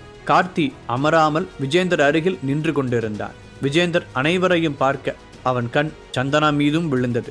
சந்தனாவும் அப்போதுதான் அவனை பார்த்தாள். அவன் பார்ப்பதை பார்த்ததும் அவள் மரியாதை நிமித்தமாக ஒரு சின்னதாக ஸ்மைல் செய்தாள். இது உங்க ஃபேமிலி மீட்டிங், பட் நான் வந்துட்டேன், உங்க யாருக்கும் எந்த அப்ஜெக்ஷனும் இல்லையே என்று விஜேந்தர் அங்கிருந்தவர்களை பார்த்து கேட்டான். அப்படிலாம் இல்லை விஜேந்தர் ஜி என்று அனுராதா பாட்டி சொல்ல, ஜீலாம் வேணாம், வெறும் விஜேந்தர்னு கூப்பிட்டாலே போதும் என்று விஜேந்தர் பாட்டியை பார்த்து சொல்ல, அதை ஆமோதிக்கும் விதமாக தலையசைத்தார் அனுராதா. அங்கு சிறிது நேரம் மௌனம் நிலவ, ஏன் எல்லாரும் அமைதியா இருக்கீங்க என்று விஜேந்தர் கேட்டதும், அது என்று பாட்டி இழுத்தார். நான் சொல்றேன் பாட்டிமா என்று கூறிவிட்டு கார்த்தி விஜேந்தரிடம் நடந்த அனைத்தையும் சொன்னார். அன்பிலீவபிள், அரா கம்பெனி உண்மையாவே உங்களோட 60% ஷேரை இப்போ ஹோல்ட் பண்றாங்களா என்று விஜேந்தர் கேட்டான். எஸ் விஜேந்தர், பட் மீதி எங்கள்கிட்ட 40% ஷேர் இருக்கு, அதுல 10% ஷேரை விற்க முடிவு பண்ணியிருக்கோம் என்றான் கார்த்திக். கார்த்தி இதை சொன்னதுமே விஜேந்தருக்கு சகலமும் புரிந்துவிட்டது. அந்த ஷேரை வாங்குவதற்காகத்தான் இங்கு கார்த்தி நம்மை அழைத்திருக்கிறான் என்பதும் அவனுக்கு தெளிவானது. அந்த 10% ஷேரை நீங்க வாங்கினா நல்லா இருக்கும் விஜேந்தர் என்று கார்த்திக் கேட்க, இதை கேட்டதும் சிறிது நேரம் விஜேந்தர் யோசித்தான். என்ன விஜேந்தர் யோசிக்கிற என்று கார்த்திக் கேட்க, இல்ல கொஞ்சம் கால்குலேஷன்ஸ் போடுறேன் அவ்வளவுதான் என்றான் விஜேந்தர். கொஞ்ச நேரம் அங்கு அமைதி நிலவியது. கார்த்தி, இந்த 10% ஷேர்ஸை வாங்குறதுன்றது எனக்கு பெரிய பிரச்சனை இல்லை, வாங்கிக்கலாம் என விஜேந்தர் சொல்லியதும் உடனே அங்கிருந்தவர்கள் எல்லோரும் சந்தோஷப்பட்டனர். அனுராதாவுக்கோ சந்தோஷத்தில் துள்ளி குதிக்கலாம் போல் இருந்தது. கார்த்திக் அங்கிருப்பவர்கள் எல்லோரையும் தன் கண்களால் கர்வமாக பார்த்தான். இந்த குடும்பத்தை காப்பாற்றணும்னா இந்த கார்த்திக் தான் வேணும் என்று அவன் மனம் நினைப்பதை கண்கள் சொல்லாமல் சொல்லியது. 10% ஷேர்ஸ்க்கு 150 crores ஓகேவா என்று விஜேந்தர் கேட்க, அங்கிருப்பவர்கள் அனைவரும் வாயடைத்து போயினர். என்னது 150 கோடியா என்று கார்த்தி தனக்குள்ளே அதிர்ந்தான். அனுராதா தனக்குள் ஆர்ப்பரிக்கும் சந்தோஷத்தை வெளியில் காண்பிக்காமல், ஓகே விஜேந்தர், உங்க கூட பிசினஸ் பண்றதுல ரொம்பவே சந்தோஷம் என்று அனுராதா எழுந்து நின்று விட்டார். அந்த ராகவ் 60% ஷேருக்கு 500 கோடி தானே இன்வெஸ்ட் பண்ணா, இது வேற லெவலா இருக்கே என்றும் கார்த்தி தனக்குள் நினைத்தான். இந்த நேரத்தில் தான் 10% ஷேர் 150 கோடி எல்லாம் ஓகே தான், ஆனா என்று விஜேந்தர் சிங் இழுத்தான். என்ன கேட்க போகிறான் விஜேந்தர் என பயந்த கார்த்திக், ஆனா என்ன விஜேந்தர் என்று பயத்துடன் கேட்க, எனக்கு ஒரே ஒரு கண்டிஷன் இருக்கு என்று விஜேந்தர் சொல்ல, அங்கிருப்பவர்கள் அவனை அதிர்ச்சியாக பார்த்தனர். பரபரப்பாக, என்ன கண்டிஷன் அது என்று கார்த்திக் கேட்க, இல்ல வெறும் 10% ஷேர்ஸை வச்சு எனக்கு பெரிய அளவில் லாபம் வரப்போறதில்லை, அதான் ஒரு சின்ன கண்டிஷன். ராகவ் கிட்ட இருக்கிற அந்த 60% எனக்கு வேணுமே, நீங்களும் நானும் அதுக்கு ஒரு அக்ரிமெண்ட் போட்டுக்கலாம், அது நல்லா இருக்கும்ல என்றான் விஜேந்தர். இதை கேட்டதும் அங்கிருப்பவர்கள் பதறினர். கார்த்திக்கோ முழித்தான். அனுராதாவுக்கு விஜேந்தர் சிங் மீது அளவு கடந்த நம்பிக்கை இருந்தது. ஆனால் திடீரென அவன் இப்படி கூறியது பெரிய அதிர்ச்சியை கொடுத்தது. இருந்தாலும், விஜேந்தர், நீ எதுவும் விளையாடுறியாப்பா என்று அனுராதா கேட்டார். அப்படிலாம் இல்ல, நான் சீரியஸாக தான் கேட்குறேன் என்று விஜேந்தர் சிங் சொன்னார். இதனால் அங்கு பெரிய குழப்பமே நிலவியது. யாரும் எந்த பதிலும் சொல்லாமல் கொஞ்ச நேரம் அமைதியாகவே இருந்தனர். என்ன, யாரும் வாயை திறக்க மாட்டேங்கிறீங்க என்று விஜேந்தர் சிங் கேட்க, அதில் விஜேந்தர், உனக்கே தெரியும், ஹரா கம்பெனி கூட அக்ரிமெண்ட்லாம் சைன் பண்ணியாச்சு, அதான் என்ன பண்ணுறதுன்னு தெரியல என்று கார்த்திக் கூற, அக்ரிமெண்ட் தானே, அதை கேன்சல் பண்ண சொல்லிட்டா போச்சு, அது பெரிய விஷயம் ஒன்றும் இல்லையே, அந்த ஹரா கம்பெனிக்கு ஓகேனா உங்களுக்கு ஓகேவா என்று விஜேந்தர் சிங் கேட்டான். அது சரியா இருக்காதே, ஒன்ஸ் கமிட்மெண்ட் கொடுத்ததுக்கப்புறம் அதை மாற்றக்கூடாதுல்ல என்று அனுராதா சொன்னார். ஓ, அதுவும் கரெக்டு தான். அப்போது உங்களை பார்த்ததில் எனக்கு சந்தோஷம், நான் கிளம்பட்டுமா என்று விஜேந்தர் சிங் எழுந்து கொள்ள, இருங்க நீங்கள் இருங்க என்று கார்த்திக் விஜேந்தரை சமாதானப்படுத்தினார். உடனே பாட்டியிடம் சென்ற கார்த்திக், பாட்டி நீங்கள் ஏன் யோசிக்கிறீங்க, விஜேந்தர் ஹரா கம்பெனி ராகவ் கிட்ட கேட்க போறாரு, நமக்கும் இதுக்கும் எந்த சம்பந்தமும் இல்லை, அவர் ஓகே சொன்னா நம்மளும் ஓகே சொல்லிடுவோம் என சொல்ல, இதை கேட்ட பிறகு பாட்டியும் யோசிக்க ஆரம்பித்தார். இருக்கிற சூழலில் அவர் ஹரிஷிடமும் போக முடியாது, வேறு வழியில்லை என்பது அவருக்கு நன்றாகவே தெரிந்திருந்தது. அதனால் சரி விஜேந்தர், டன் என்றார் அனுராதா. கேட்டியா விஜேந்தர், எங்களுக்கு ஓகே தான், நோ ப்ராப்ளம் என்று கார்த்திக்கும் கூற, சூப்பர், இதுக்கப்புறம் எல்லாத்தையும் நான் பார்த்துக்கிறேன் என்றான் விஜேந்தர். இங்கு நடப்பதில் துளியும் விருப்பமில்லாமல் அமர்ந்திருந்தாள் சந்தனா. கார்த்தி, என்னோட மேனேஜர் வெளியே இருப்பாரு, அவரை மட்டும் கொஞ்சம் வர சொல்றியா என்று கேட்டார். கார்த்தி உடனே அவனை கூப்பிடச் சென்றான். இந்த நேரத்தில் நான் சொன்ன மாதிரி அந்த 10% ஷேருக்கு 150 கோடி கொடுத்துட்றேன், அந்த 60%க்கு 600 crores ஓகேவா என்று விஜேந்தர் கேட்க, அங்கிருந்தவர்கள் அதை கேட்டு பூம் பூம் மாடு போல தலையசைத்தனர். விஜேந்தர், நான் உங்ககிட்ட ஒன்று கேட்கலாமப்பா என்று அனுராதா கேட்க, தாராளமாக கேளுங்க என்றான் விஜேந்தர். இல்லை, உங்கள் கம்பெனி கேட்டும் அந்த ராகவ் ஷேர்ஸை ரிட்டர்ன் தர மாட்டேன்னு சொல்லிட்டா நீங்கள் என்ன பண்ணுவீங்க என கேட்டார் அனுராதா. இதை கேட்டதும் விஜேந்தர் சிரித்தான். அவன் சிரிப்புக்கான அர்த்தம் என்ன என்பது யாருக்கும் புரியவில்லை. நான் கேட்டு அவன் தரமாட்டேன்னு சொல்லிடுவானா என்று சிரித்துக்கொண்டே விஜேந்தர் கூற, சார் கூப்பிட்டீங்களாமே என்று கூறியபடியே விஜேந்தரின் மேனேஜர் அங்கு வந்து நின்றான். எஸ் மேனேஜர், ஹரா கம்பெனியோட CEO ராகவ் நம்பர் எனக்கு வேணும் என விஜேந்தர் கேட்க, 10 minutes ரெடி பண்ணிடுறேன் சார் என்றான் மேனேஜர். ஏன் விஜேந்தர், எங்கள் பாட்டிக்கிட்டே அந்த ராகவ் நம்பர் இருக்கே என்றான் கார்த்திக். இல்லை, அது அவன் நம்பராக இருக்காது, அவன் பர்சனல் செக்ரட்டரியோட தான் இருக்கும், எனக்கு அவனோட நம்பர் வேணும், நான் அவன்கிட்ட டைரக்டாக பேசணும் என்று சிரித்தபடியே விஜேந்தர் கூற, என்ன நடக்கப் போகிறதோ என ஏஜே ஃபேமிலி மெம்பர்கள் பதற்றத்துடன் நின்று கொண்டிருந்தனர். அவன் 10 நிமிடத்தில் ராகவ் நம்பரை விஜேந்தரிடம் கொடுத்தான். விஜேந்தரும் தன் மொபைலில் இருந்து அந்த நம்பருக்கு கால் செய்தான். ராகவ் காலை அட்டன் செய்தவுடன், hi, I am Vijender Singh என்று தன்னை அறிமுகப்படுத்திக் கொள்ள, தி கிரேட் சாம்பியன் விஜேந்தர் சிங்கா பேசுறது என்று ஆச்சரியமாக ராகவ் மொபைலின் மறுபக்கத்தில் இருந்து கேட்டான். எஸ், எப்படி இருக்கீங்க ராகவ், உங்க ஹரா கம்பெனி பத்தி நிறையாவே நான் கேள்விப்பட்டிருக்கேன், பட்டுக்கிட்டும் இருக்கேன், நீங்க இன்னும் பெரிய பெரிய இடத்துக்கு போறதுக்கு என்னுடைய வாழ்த்துக்கள் என்றான் Vijender. Thanks sir, it means a lot for us என ராகவ் சொல்ல, குட், இப்போ நான் ஸ்ட்ரைட்டாக பாயிண்ட்டுக்கு வரேன். ரீசெண்டாக நீங்கள் ஏஜே கம்பெனி ஷேர்ஸை 60% வாங்கியிருக்கிறீங்கல்ல, அது எனக்கு வேணும் என்று விஜேந்தர் கூற, இது ராகவிற்கு பெரும் அதிர்ச்சியாக இருந்தது. என்ன ராகவ், பதிலே காணும் என்று விஜேந்தர் கேட்க, இல்லை சார், எங்களை மன்னிக்கணும், அதுக்கு வாய்ப்பில்லை. இதை கேட்டவுடனே விஜேந்தர் கடுப்பானான். நீங்கள் யாருக்கு நோ சொல்கிறீங்கன்னு தெரியுதா ராகவ் என்று விஜேந்தர் கோபமாக கேட்க, சாரி சார், எங்களால் அதை தர முடியாது, எங்களுக்குமே அது ரொம்ப முக்கியமான ஒன்று, ஹோப் யூ அண்டர்ஸ்டாண்ட் என்றான் ராகவ். நான் அமைதியாக பேசிட்டு இருந்தா அதை நீ உனக்கு அட்வான்டேஜாக எடுத்துக்கிறியா ராகவ், இன்னும் 2 நாளில் உன்னோட சாம்ராஜ்யமே சில்லா நொறுங்க போகுது என்று கூறிவிட்டு விஜேந்தர் காலை கட் செய்தான். மேனேஜர், அந்த ராகவ் கம்பெனிக்கு யாரெல்லாம் இன்வெஸ்ட் பண்ணுறாங்களோ அவங்க எல்லாரோட டீட்டெயில்ஸும் எனக்கு வேணும், அவன் மட்டும் ஷேர்ஸை கொடுக்கல, அவனோட சாம்ராஜ்யத்தை நாம் தரமட்டமாக்குறோம் என்று அங்கிருந்தவர்கள் முன் கத்தியபடியே கூறினான் விஜேந்தர். விஜேந்தரின் கோபம் அவன் முகத்தில் அப்பட்டமாக தெரிந்தது. எங்கு அவன் கோபம் நம் பக்கம் திரும்பி விடுமோ என்று எண்ணி அங்கிருந்த அனுராதாவும் மற்றவர்களும் அவனை நேரடியாக பார்க்க கூட பயந்தனர். இன்னொரு பக்கம் ராகவிற்கும் சற்று பயமாகத்தான் இருந்தது. விஜேந்தருக்கு இருக்கும் செல்வாக்கு ராகவின் பிசினஸை துவம்சம் செய்யும் அளவிற்கு இருந்தது. ஒரு பக்கம் ராகவ் யோசிக்க, இன்னொரு பக்கம் விஜேந்தர் ராகவ் கம்பெனியின் இன்வெஸ்டர்ஸ் குறித்த தகவல்களை சேகரித்துக் கொண்டிருந்தான். அவனுக்கு யாரெல்லாம் உதவுறாங்களோ அவங்கெல்லாம் இந்த விஜேந்தருக்கு ஆப்போசிட்டா இருக்கிறதா சொல்லுங்க, அப்பதான் அவனுக்கு ஒருத்தனும் சப்போர்ட் பண்ண மாட்டான் என்று விஜேந்தர் தன்னுடைய மேனேஜரிடம் கூறிக்கொண்டிருந்தான். அடுத்த சிறிது நேரத்தில் விஜேந்தருக்கு ராகவிடம் இருந்து கால் வந்தது. விஜேந்தர் சார், நீங்க பண்றது கொஞ்சம் கூட சரியில்லை, எங்க இன்வெஸ்டர்ஸை நீங்க பயமுறுத்துறீங்க. ராகவ், இது ஒன்றும் ஸ்போர்ட்ஸ் இல்ல, பிசினஸ், இங்க இப்படிதான் இருக்கும், நான் இப்படிதான் பண்ணுவேன், உன்னால என்ன பண்ண முடியுமோ பண்ணிக்கோ, என்னை எதிர்த்து கேட்கவும் எவனும் இல்ல, என்னை எதிர்த்து சண்டை போடவும் எவனும் இல்ல என்று விஜேந்தர் கொக்கரிக்க ராகவ் அமைதியாக இருந்தான்.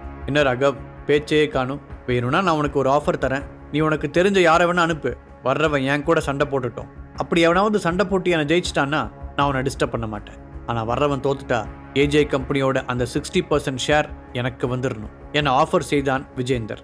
சிறிது நேரம் யோசித்த ராகவ், ஓகே சார், உங்கள் லொகேஷன் அனுப்புங்க, என் ஆள் அங்கே வருவான் என சொல்ல அதை கேட்டு மிரண்டு போன விஜேந்தர், ராகவ் நீ யார் அடிக்க ஆள் அனுப்புறன்னு தெரியுதா? 5 டைம் வேர்ல்ட் சாம்பியன் விஜேந்தர் சிங்கை எதிர்க்க நீ ஆள் அனுப்புற என்று சிரித்தபடியே கூற, என்கிட்ட ஒரு ஆள் இருக்கான் சார், அவனுக்கு விஜேந்தர் சிங்கை பத்தி கவலை இல்லையா, என்னை பத்தி மட்டும்தான் கவலையா, அதனால லொகேஷன் அனுப்புங்க சார், சோடி போட்டு பார்த்துருவோம் என்று நக்கலாக கூறிவிட்டு ராகவ் காலை வைத்தான். வரட்டும், இன்னைக்கு இந்த ரிசார்ட்ல ஒரு சாவு இருக்கு என்று விஜேந்தர் கோபமாக சொல்லிவிட்டு அனைவரின் முன்பும் புஷ்அப் எடுத்தான். பேசிக் ஒர்க் அவுட்டுகளை செய்தான். இதையெல்லாம் அவன் செய்து கொண்டிருக்கும் போது இவர்கள் இருந்த டிஸ்கஷன் ஹாலை திறந்து ஒருவன் உள்ளே வந்தான். யாரென்று கூட பார்க்காது உள்ளே வந்தவனை ஓடி சென்று தாடையிலேயே ஒரு பஞ்ச் கொடுத்தான் விஜேந்தர். பஞ்ச் வாங்கியவன் டோர் பக்கம் சாய அவனை பார்த்து அங்கிருந்தவர்கள் எல்லோரும் அதிர்ச்சியாயினர். அங்கு வந்தவன் வேறு யாரும் இல்லை, ஹரிஷ் தான். அடி வாங்கிய ஹரிஷை கண்டு பதறிய சந்தனா கத்தியபடி, ஸ்டாப் ஸ்டாப், இவர் நீங்க நினைக்கிற ஆள் இல்ல, இவர் என் ஹஸ்பண்ட் ஹரிஷ், இங்க மீட்டிங்காக வந்திருக்காரு என்றாள்.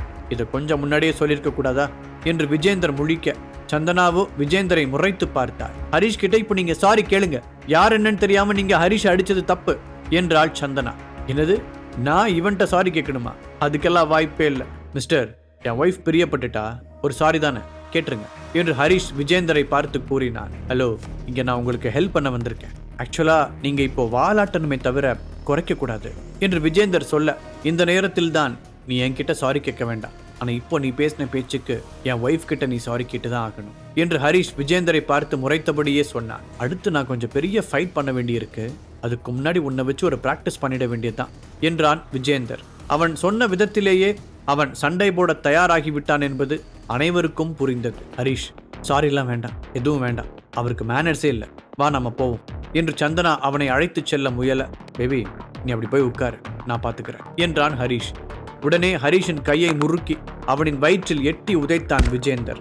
ஹரிஷ் என்று சந்தனா கத்த, அவளை பிடித்த திலகா, தேவையில்லாத வேலை, இப்போ இதை பார்த்துதான் ஆகணும், வேற வழி இல்லை என அவளை நிறுத்தினாள். என்னால முடியாது என்று கூறியபடி தன் மொபைலை எடுத்து கால் செய்தாள். போலீஸ் ஸ்டேஷனா, இங்கே பிரச்சனை, கொஞ்சம் சீக்கிரம் வாங்க என்று ரிசார்ட் அட்ரஸை சொன்னாள். இதே நேரத்தில் கீழே விழுந்து கிடந்த ஹரிஷை பார்த்த விஜேந்தர், நான் உனக்கு ஒரு சான்ஸ் தரேன், நீ எழுந்திருக்காம படுத்துக்கிட்டே இருந்தேனா உன்னை நான் விட்டுறேன் என்றான். ஹரிஷோ சிரித்தபடியே மெல்ல எழுந்தான். ஹரிஷ் உடனே எழுந்து ஓடி வந்து தன் காலால் விஜேந்தரை ஒரு கிக் விட, விஜேந்தர் 2-3 அடிகள் பின் சென்று தடுமாறி நின்றான். ஆனால் அவன் விழவில்லை. விஜேந்தர் ஹரிஷை தொடர்ச்சியாக அடித்துக் கொண்டே இருந்தார். விஜேந்தரின் பஞ்சுகள் ஹரிஷின் மீது கடுமையான விளைவுகளை ஏற்படுத்தின. இதை பார்த்த சந்தனா, ஹரிஷ் போதும் விற்று, நீ கீழே படுத்துட்டு தோத்துட்டதா ஒத்துக்கோ என்று கண்களில் நீர் வழிய கத்தினார். ஆனாலும் ஹரிஷ் கீழே விழவில்லை. ஹரிஷின் நிலைமையை பார்த்து அங்கிருந்த சிலருக்கு பரிதாபமாகத்தான் இருந்தது. ஆனால் கார்த்திக் நடப்பதை பார்த்து மகிழ்ச்சியாக இருந்தான். ஹரிஷ் அப்படியே இரு, பிளீஸ் எழுந்திருக்காத என்று சந்தனா கண்ணீர் மல்க சொன்னாள். ஆனாலும் ஹரிஷ் மெல்ல எழுந்திருக்க முயன்றான். Harish please don't get up என்று சந்தனா அழுதபடியே கூற, ஹரிஷ் கீழே இருந்தபடியே சந்தனாவை திரும்பி பார்த்தான். டோன்ட் வரி பேபி, நான் பார்த்துக்கிறேன் என்று ஹரிஷ் சொல்ல, என்னடா பேபி, இனி நான் அவளை பார்த்துக்கிறேன் பேபி மாதிரி என்று விஜேந்தர் கூற, அடுத்த நொடி ஹரிஷ் தன் முஷ்டிகளை மடக்கி வேகமாக எழுந்து விஜேந்தரின் தாடையிலேயே ஓங்கி குத்தினான். இப்ப எழுந்து சண்டைக்கு வாடா, இன்னும் என்னடா பார்த்துக்கிட்டு இருக்க, எழுந்து வா. ஹரிஷ் இப்படி பேசியது அங்கிருப்பவர்களை மாபெரும் ஆச்சரியத்திற்கு தள்ளியது. அவ்வளவுதான், விஜேந்தர் இனி எழுந்திருக்க மாட்டான் என்று ஹரிஷ் நினைத்து கொண்டிருந்த நேரத்தில் அவன் மீண்டும் எழுந்து ஹரிஷை நோக்கி ஓடி வந்து எட்டி உதைக்க, ஹரிஷ் மீண்டும் சுவரில் முட்டி கீழே விழுந்தான். இப்போ நான் சொல்றேன், நீ சண்டை போட எழுந்து வாடா என்று கூறியபடியே ஹரிஷின் கையை அழுத்தி மிதித்தான் விஜேந்தர். அம்மா என்று ஹரிஷ் கத்த, அதை கண்டு அழுத சந்தனா, அவனை விடு என்று அலறினாள். ஓ ஹஸ்பண்ட் எழுந்திருக்க வேண்டான்னு சொல்லு, நான் ஃப்ரீயா விட்டுறேன். ஹரிஷ் விஜேந்தரின் கால்களை இறுக பிடித்து தள்ளிவிட்டான். விஜேந்தர் அதில் வேகமாக கீழே சரிய, உடனே ஹரிஷ் மெல்ல எழுந்து சென்று விஜேந்தர் மேல் உட்கார்ந்தான். நீ என்ன ஆட்டம் ஆடினாலும் இப்ப நான் உன்னை விடுறதா இல்லை என்று கூறியபடியே ஹரிஷ் விஜேந்தரின் கைகளை மடக்கி அதன் மீதும் சேர்த்து அமர்ந்தான். பின் தன் கை முஷ்டியை மடக்கி விஜேந்தரின் முகத்தில் தொடர்ச்சியாக குத்த ஆரம்பித்தான். சார விடு என்று அவனின் மேனேஜர் வந்து ஹரிஷை தடுத்தான். ஏய் அவ்வளவுதான், அப்படியே பின்னாடி போயிடு என்று ஹரிஷ் கத்த, அவன் கத்தியதில் பயந்த மேனேஜர் பின்னே செல்ல ஹரிஷ் தொடர்ந்து குத்தினான். ப்ளீஸ் ஸ்டாப், நான் தோத்துறதை ஒத்துக்கிறேன், ப்ளீஸ் ஸ்டாப் என்று சொல்ல முடியாமல் விஜேந்தர் சொல்ல, இதை நீ என் கிட்ட சொல்லக்கூடாது, யார்கிட்ட எப்படி சொல்லணுமோ அப்படி சொல்லு அப்போ நான் உன்னை விட்டுறேன் என்று ஹரிஷ் சொல்ல விஜேந்தருக்கு எதுவும் புரியவில்லை. திடீரென புரிந்தவனாக, சந்தனா மேம் என்னை மன்னிச்சிருங்க, ஐம் சாரி, என்னை இவரை விட சொல்லுங்க என்று கத்தினான். சந்தனா இதை கேட்டும் கேட்காதது போல் இருந்தாள். சந்தனா மேம் என்று வாயை திறக்க முடியாமல் விஜேந்தர் கெஞ்ச, ஹரிஷ் போதும் விற்று என்றாள் சந்தனா. ஹரிஷ் விஜேந்தரின் மேலிருந்து கீழே இறங்கினான். இறங்கியவன் அப்படியே தரையில் படுத்தான். சந்தனா விஜேந்தர் அருகில் சென்று அவனை பார்த்து, நீ சாம்பியனா இருக்கலாம், அதுக்காக உன்னை எதிர்க்க ஆளே இல்லைன்னு அர்த்தம் இல்லை, ஒருத்தனை தோற்கடிக்க இன்னொருத்தன் வந்துகிட்டே தான் இருப்பான் என்றாள். அடுத்து சந்தனா ஹரிஷ் அருகில் சென்று அமர்ந்தாள். ஏன் ஹரிஷ் இப்படி? நீ இப்படிலாம் உன்னை ப்ரூவ் பண்ணணும்னு எந்த அவசியமும் இல்லை. முதல்ல நீ ஏன் இங்கே வந்த என்று ஹரிஷின் தலையை தன் மடியில் எடுத்து வைத்தபடியே கேட்டாள்.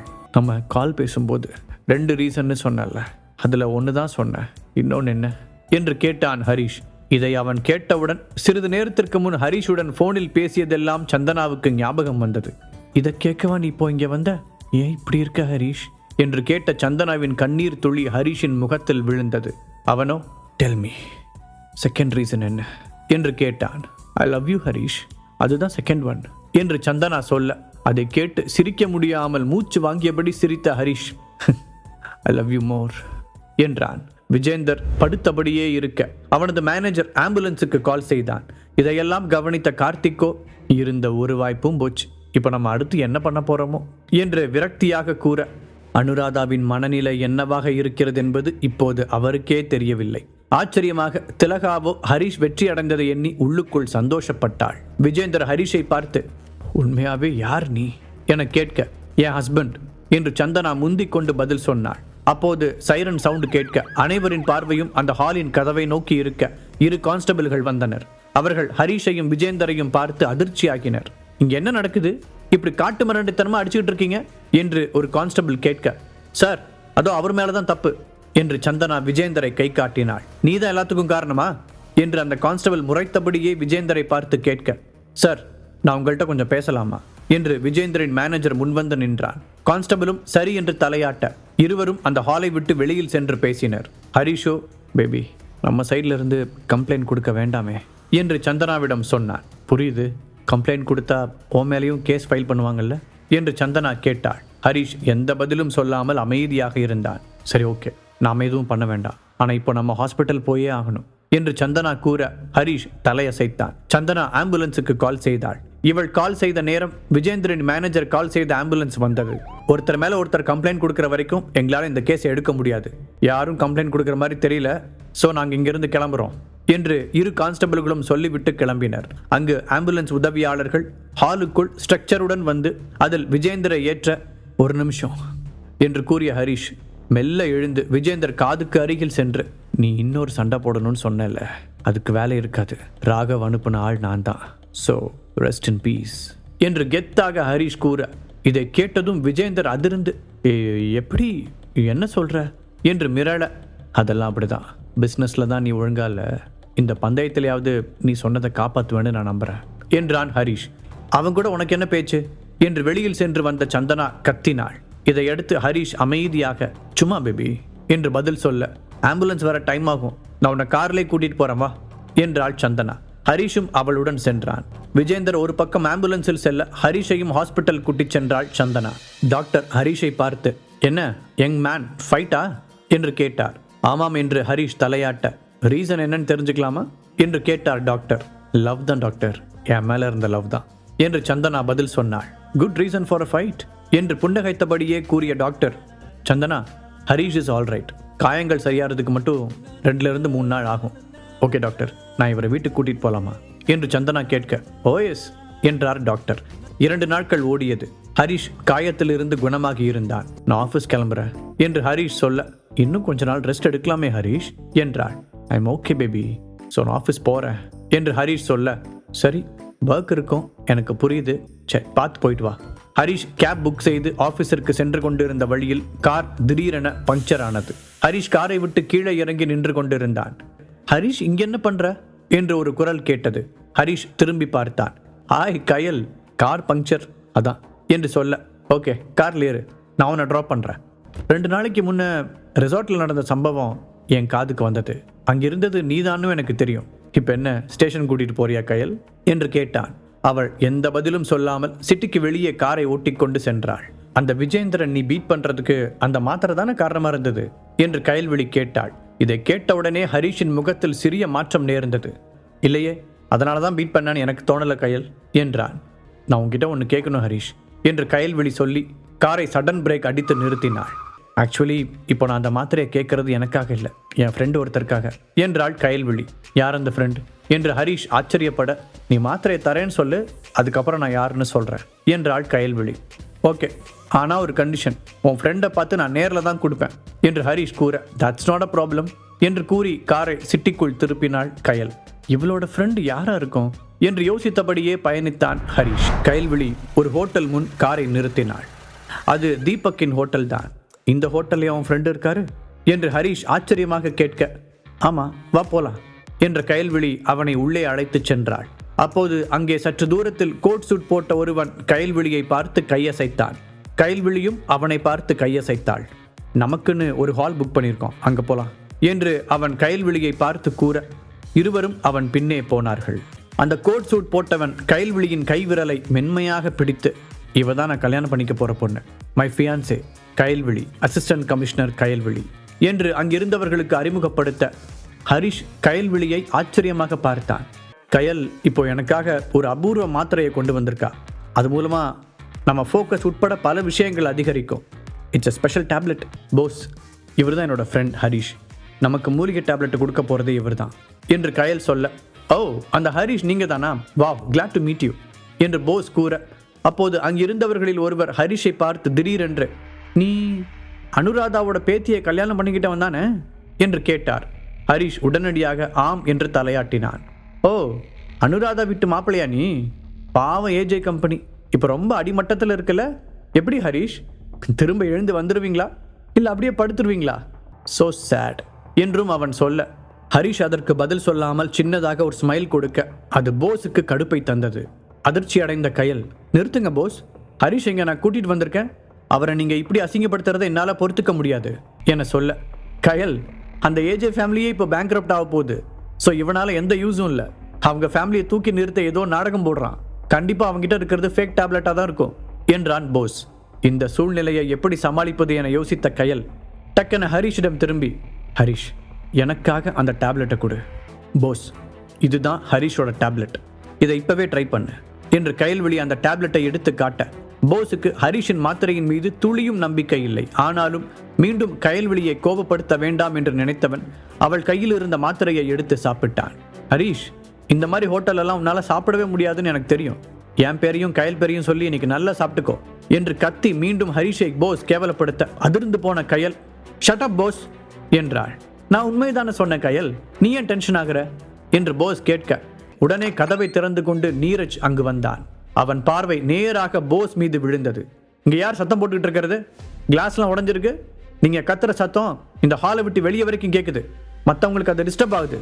This is a prestigious hotel என்று நீரஜ் சொல்ல, உடனே போஸ் தனக்கு முன் அமர்ந்திருந்த ஹரிஷை கை காண்பித்து, இவன்தான், இவனால தான் இங்க எல்லா குழப்பமும், இவனை முதல்ல வெளியே அனுப்புங்க என்றான். போஸ் நீங்க என்ன பேசுற என்று கயல் பதற்றப்பட, போஸ் கை காட்டிய ஆளை நீரஜ் பார்க்க அவன் நின்ற இடத்திலிருந்து ஹரிஷின் பின்புறம் மட்டுமே அவனுக்கு தெரிந்தது.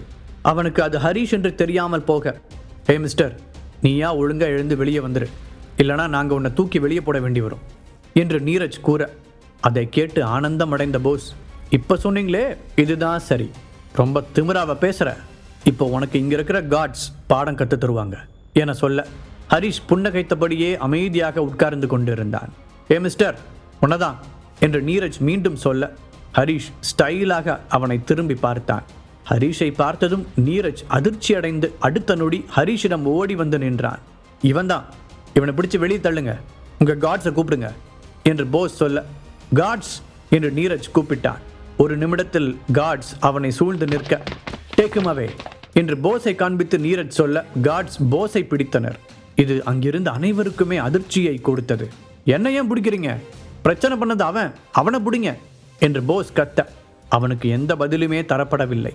அவனை அலேக்காக தூக்கி கொண்டு சென்று ஹோட்டலின் வெளியே காட்ஸ் தூக்கி எறிந்தனர். நீரஜ் ஹரிஷை பார்த்து, இங்கே வரன்னு முன்னாடியே சொல்லியிருக்கலாமேனா, நாங்கள் கொஞ்சம் ப்ரிப்பேர்டாக இருந்திருப்போம் என்று கூற, அதெல்லாம் ஒரு பிரச்சனையும் இல்லை, எல்லாமே ஓகே தான் என்றான் ஹரிஷ். அந்த நேரத்தில் அங்கு மேனேஜர் வர, மேனேஜர் சார், இந்த ஹால் பில் மொத்தமும் என் பேரில் போடுங்க என நீரஜ் சொல்ல, இதை கேட்டதும் அங்கிருந்தவர்கள் அதிர்ந்தனர். நோ நீரஜ், நான் பார்த்துக்கிறேன் என்று ஹரிஷ் சொல்ல, அதற்கு நீரஜ் ஒப்புக்கொள்ளவில்லை. சரிண்ணா, எனக்கு வேலை இருக்கு, எதனா பிரச்சனை கூப்பிடுங்க என்று சொல்லிவிட்டு அங்கிருந்து நீரஜ் செல்ல, ஹாலுக்குள் அமர்ந்திருந்தவர்கள் எல்லாம் என்ன நடந்தது என்று புரியாமல் திகைத்து நின்றனர். ஹரிஷுக்கு அவ்வளோ பவரா என்று ஒருவன் கேட்க, அதுக்கெல்லாம் வாய்ப்பு இருக்காது, இந்த ஹோட்டலுக்கும் ஏஜே கம்பெனிக்கும் எதனா லிங்க் இருக்கும், ஸோ அதனால தான் ஹரிஷுக்கு இப்படியான மரியாதை என்றான் இன்னொருவன். அதற்கு மேல் அங்கு வேலை இல்லை என்று கயலிடமும் சொல்லாமல் கிளம்பிய ஹரிஷ் வெளியே வந்து ஆட்டோவுக்காக நிற்க, அங்கு ஓடி வந்த கயல், ஐ ஆம் சாரி ஹரிஷ், இதை நான் எக்ஸ்பெக்ட் பண்ணவே இல்லை, ஏன் அப்படி நடந்துக்கிட்டானே தெரியல என்றாள் கயல். விடு கயல், மற்ற மனுஷங்களை இப்படி ட்ரீட் பண்ணுறதுன்னு பலருக்கு தெரிய மாட்டேங்குது, குறிப்பாக பணம் வந்து சேர்ந்ததுக்கப்புறம் சுத்தமாக தெரியவே மாட்டேங்குது. இவங்கெல்லாம் எனக்கு பாசிங் க்ளவுட்ஸ், இதெல்லாம் பெருசாக எடுத்துக்கிட்டா சந்தோஷமாக வாழ முடியாது, இதெல்லாம் அப்படியே தட்டிவிட வேண்டியதுதான் என்று ஹரிஷ் கூற, அது கயல்விழிக்கு சற்று ரிலீஃபாக இருந்தது.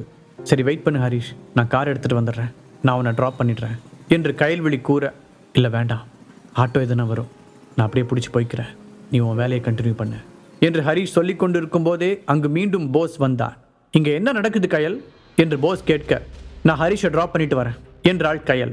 இது போஸுக்கு கடுப்பை கிளப்ப, அவன் ஹரிஷை முறைத்து பார்த்துவிட்டு, இவனால என்ன வெளியில தூக்கி எறிஞ்சிருக்காங்க, இவனை போய் ட்ராப் பண்ணிட்டு வரேன்னு சொல்ற, என்ன கண்டுக்க கூட இல்லை, அவன் முக்கியமா நான் முக்கியமா என போஸ் கேட்க, போஸ் நான் தான் ஹரிஷை இங்கே கூட்டிட்டு வந்தேன், நமக்கு ஹெல்ப் பண்றதுக்காக தான் கூட்டிட்டு வந்தேன், அப்படி இருக்கிறப்போ நான் போய் ட்ராப் பண்றதானே சரியா இருக்கும், இஸ் மை ஃப்ரெண்ட், அவன் என்னை எவ்வளோ பெரிய ஆபத்தில் இருந்து அன்னைக்கு காப்பாத்தினான்னு உனக்கு தெரியாது, நீ என் ஃப்ரெண்டை மரியாதையோடு ட்ரீட் பண்ணியிருக்கணும் என்று கயல்விழி கூற, அவள் சொல்லும் காரணம் சரியாக இருந்தாலும் போஸால் அதை ஏற்றுக்கொள்ள முடியவில்லை.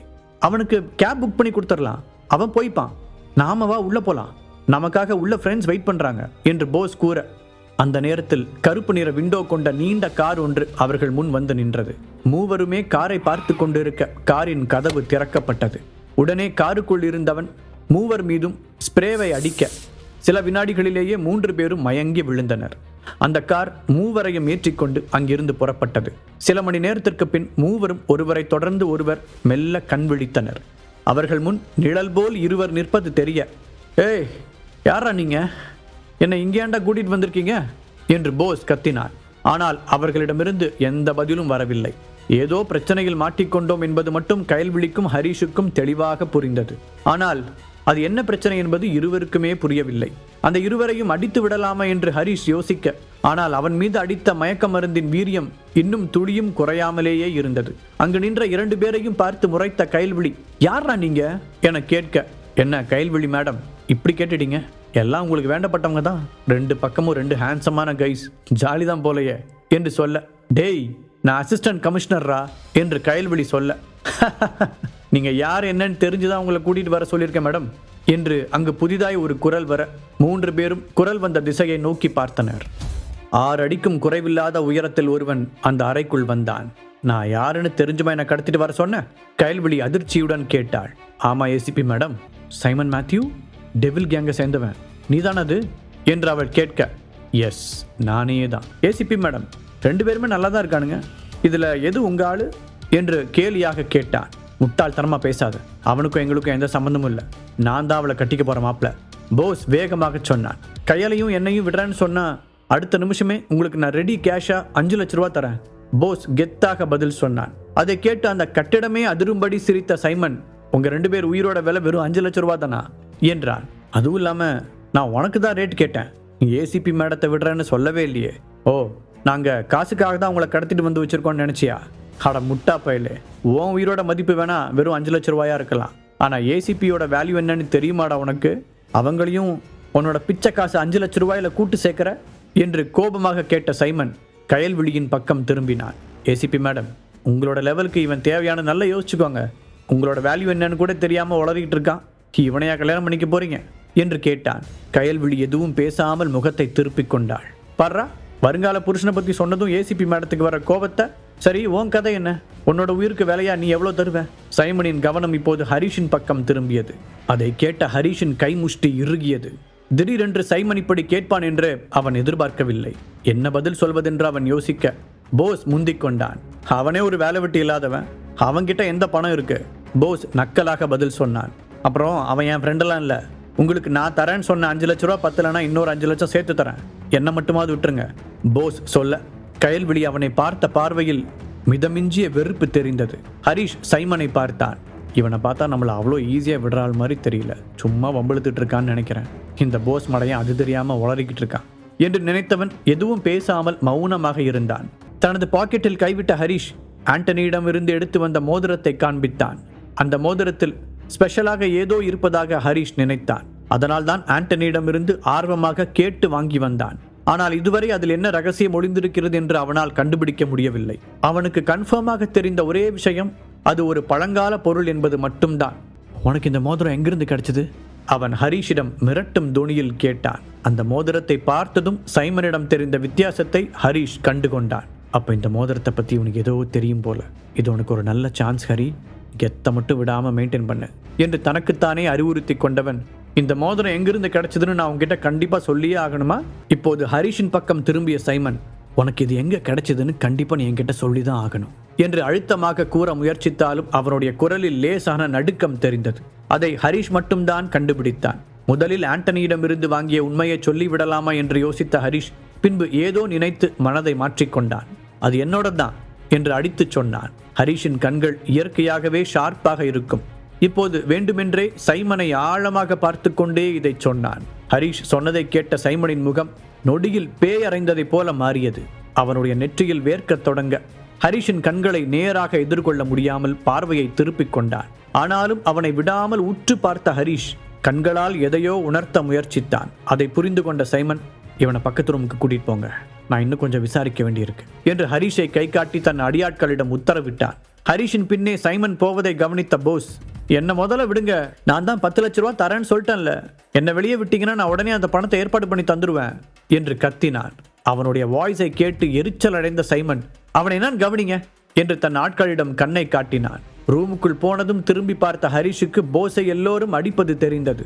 அதை பார்த்து உள்ளுக்குள் டென்ஷனாக இருந்தாலும் வெளியில் காட்டிக்கொள்ளாமல் நின்றான். அதே நேரத்தில் அந்த ரூமிற்குள் வந்த சைமன் தன்னுடைய அடியாட்களை வெளியே போகச் சொன்னான். அதன் பிறகு கதவை அடைத்துவிட்டு மெதுவாக ஹரிஷின் பக்கம் திரும்பி அவன், மன்னிச்சுக்கோங்க சார், நீங்க யாருன்னு தெரியாம போச்சு என்று அவன் முன்னால் முட்டி போட்டு மன்னிப்பு கேட்டான். அதை பார்த்து அதிர்ந்த ஹரிஷ் சடனாக ஒரு ஸ்டெப் பின்னால் எடுத்து வைத்தான். யாருன்னு நினைச்சு இவன் நம்ம கிட்ட பேசுறான்னு தெரியலையே யோசித்த ஹரிஷ் அப்போதும் எதுவும் பேசவில்லை. நீங்க தான் நைட் கிங்னு எனக்கு தெரியாம போச்சு, அதனாலதான் அப்படி மொரட்டுத்தனமா நடந்துக்கிட்டேன். இனிமே கவனமா இருக்கேன், நீங்க எதுவும் மனசுல வச்சுக்காதீங்க என்று கூறினான். அவன் முட்டி போட்டு கெஞ்சுவதை திகைப்புடன் பார்த்த ஹரிஷ், இங்க நைட் கிங் யாரு? ஆனா இவனே ரொம்ப மரியாதை கொடுக்கறத பார்த்தா உண்மையிலேயே அந்த நைட் கிங் பெரிய ஆள் தான் போல. இங்கிருந்து தப்பிச்சு போறதுக்கு அந்த பேரை யூஸ் பண்ணிக்க வேண்டியதுதான் என்று தனக்குள் திட்டம் போட்டான். இவன் என்ன நைட் கிங்னு கூப்பிடுறான்? அப்போ நாம் அந்த கேரக்டரா தான் நடிக்கணும்னு நினைக்கிறேன் யோசித்த ஹரிஷ் சைமனின் முன்னால் முகத்தை இறுக்கமாக வைத்துக் கொண்டான். சரி பரவாயில்ல, நீ தெரியாம தான் அப்படி நடந்துகிட்ட என்று பெருந்தன்மையாக கூறினான். நான் பண்ண தப்ப இவ்வளோ ஈஸியாக எடுத்துக்கிட்டு என்னை மன்னிச்சு விட்டதுக்கு ரொம்ப தேங்க்ஸ் பாஸ் என்றான் சைமன். அதன் பிறகு குரலை தனித்து கொண்டவன், பாஸ் நீங்க ஏன் திடீர்னு சென்னைக்கு வந்தீங்க? நீங்க வரப்போறதா யாருமே எனக்கு இன்ஃபார்ம் பண்ணலையே என்று கேட்டான். நான் எங்க போனாலும் உங்ககிட்ட இன்ஃபார்ம் பண்ணிட்டு தான் போகணுமா? நீ உன் வேலையை மட்டும் பாரு, மற்றதெல்லாம் நான் பார்த்துக்கிறேன். ஹரிஷ் அலட்சியமாக பதில் சொன்னான். Okay pass. அடுத்த நிமிடமே சைமனின் குரல் பயத்துடன் வெளியே வந்தது. இதில் ஹரிஷுக்கு தெரியாதது என்னவென்றால், டெவில் கேங்கில் இருக்கும் யாரும் நைட் கிங்கை நேரில் பார்த்ததில்லை. அதனால் தான் சைமனுக்கும் அது யார் என்று தெரியாது. ஆனால் ஹரிஷ் தான் நைட் கிங் என்று தெரிந்த பிறகு, இவ்வளோ சின்ன வயசா இருக்கிறவர் எப்படி அவ்வளோ பெரிய இடத்துல இருக்காரு என்று அவன் ஆச்சரியப்பட்டான். அந்த காரணத்தினால்தான் ஹரிஷின் கையில் அந்த மோதிரத்தை பார்த்ததும் அந்த அளவுக்கு அதிர்ச்சி அடைந்தான். உன்னோட குரூப் ஆளுங்களை ஏசிபி கயல் பிடிச்சதா சொன்னியே, அது எப்படி நடந்துச்சு? ஹரிஷ் அங்கே கிடந்த ஒரு சேரில் சாதாரணமாக உட்கார்ந்து கொண்டு கேட்டான். ஆமா, அவ எப்படியோ என்னோட குரூப்பை கண்டுபிடிச்சு உள்ள வந்துட்டா பாஸ். அதான் எப்படின்னு தெரியல, அநேகமா என் குரூப்புக்குள்ளேயே ஏதாவது கருப்பாடு இருக்குமோன்னு சந்தேகப்படுறேன் சைமன் கடுப்புடன் சொன்னான். அதை பத்திலாம் தெரிஞ்சுக்க எனக்கு இன்ட்ரெஸ்ட் இல்லை.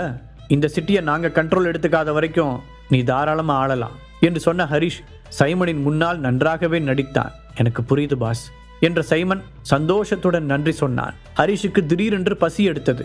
அவன் காலையிலிருந்து ஒரு காஃபி மட்டும் தான் குடித்திருந்தான். இன்னும் எதுவும் சாப்பிடல. ஹரிஷ் முகத்தில் எந்த ரியாக்ஷனும் இல்லாமல் சொல்ல, ஆமா நீங்க ரொம்ப பிஸியான ஆள், உங்களுக்கு சாப்பிட்றது கூட நேரம் கிடைச்சிருக்காது. இதோ நான் இப்பவே உங்களுக்கு ஏதாவது ஏற்பாடு பண்ணி தரேன் சைமன் வேகமாக பதில் சொன்னான். சொல்லிவிட்டு அவசரமாக அவன் வெளியேற ஹரிஷ் அந்த ரூமை சுற்றி பார்த்தான். அதன் அமைப்பை பார்க்கும் போதே அது சைமனின் பர்சனல் ரூம் என்று தெரிந்தது. அங்கே ஒரு மர அலமாரி இருக்க, அதில் ஒரு கருப்பு பெட்டி இருந்தது. அது பார்க்கவே வித்தியாசமாக இருக்க ஹரிஷ் ஆர்வத்துடன் அதை திறக்க முயற்சி செய்தான். அதை திறப்பது கஷ்டமாக இருக்க தன் முழு பலத்தையும் யூஸ் செய்து அதை திறந்தவன் உள்ளே இருந்த பொருட்களை ஆச்சரியத்துடன் பார்த்தான். அதன் உள்ளே ஒரு சின்ன மூலிகை பொடி குப்பி இருந்தது. கூடவே அட்வான்ஸ்டு மூலிகை மருந்துகளை தயாரிப்பது எப்படி என்ற விளக்க புத்தகமும் இருந்தது. ஹரிஷ் அந்த புத்தகத்தை எடுத்து புரட்டினான். அந்த சின்ன டப்பாவில் இருந்தது போலவே ஒரு மூலிகை மருந்தின் படம் போடப்பட்டு அதன் கீழே விளக்கம் இருக்க ஹரிஷ் அதை கவனமாக படித்தான். அந்த டிஸ்கிரிப்ஷன் அடிப்படையில் பார்க்கும் பொழுது அது ஒரு ஹெர்பல் வெப்பன் என்று அவனுக்கு தோன்றியது. ஆமா, இங்க என்னதான் நடக்குது? எல்லாருமே இந்த ஹெர்பல் மெடிசின்ஸ்ல ரொம்ப இன்ட்ரெஸ்டடா இருக்கிற மாதிரி தெரியுது. முதல்ல தீபக், ஆபீசர் கயல், அப்புறம் ஆண்டனி, இப்போ இந்த சைமன். இவங்க எல்லாரும் இதை வச்சு என்ன பண்ணணும்னு நினைக்கிறாங்க? ஹரிஷ் தீவிரமாக யோசித்துக் கொண்டிருக்க அப்போது திடீரென்று வாசற் கதவருகே காலடி சத்தம் கேட்டது.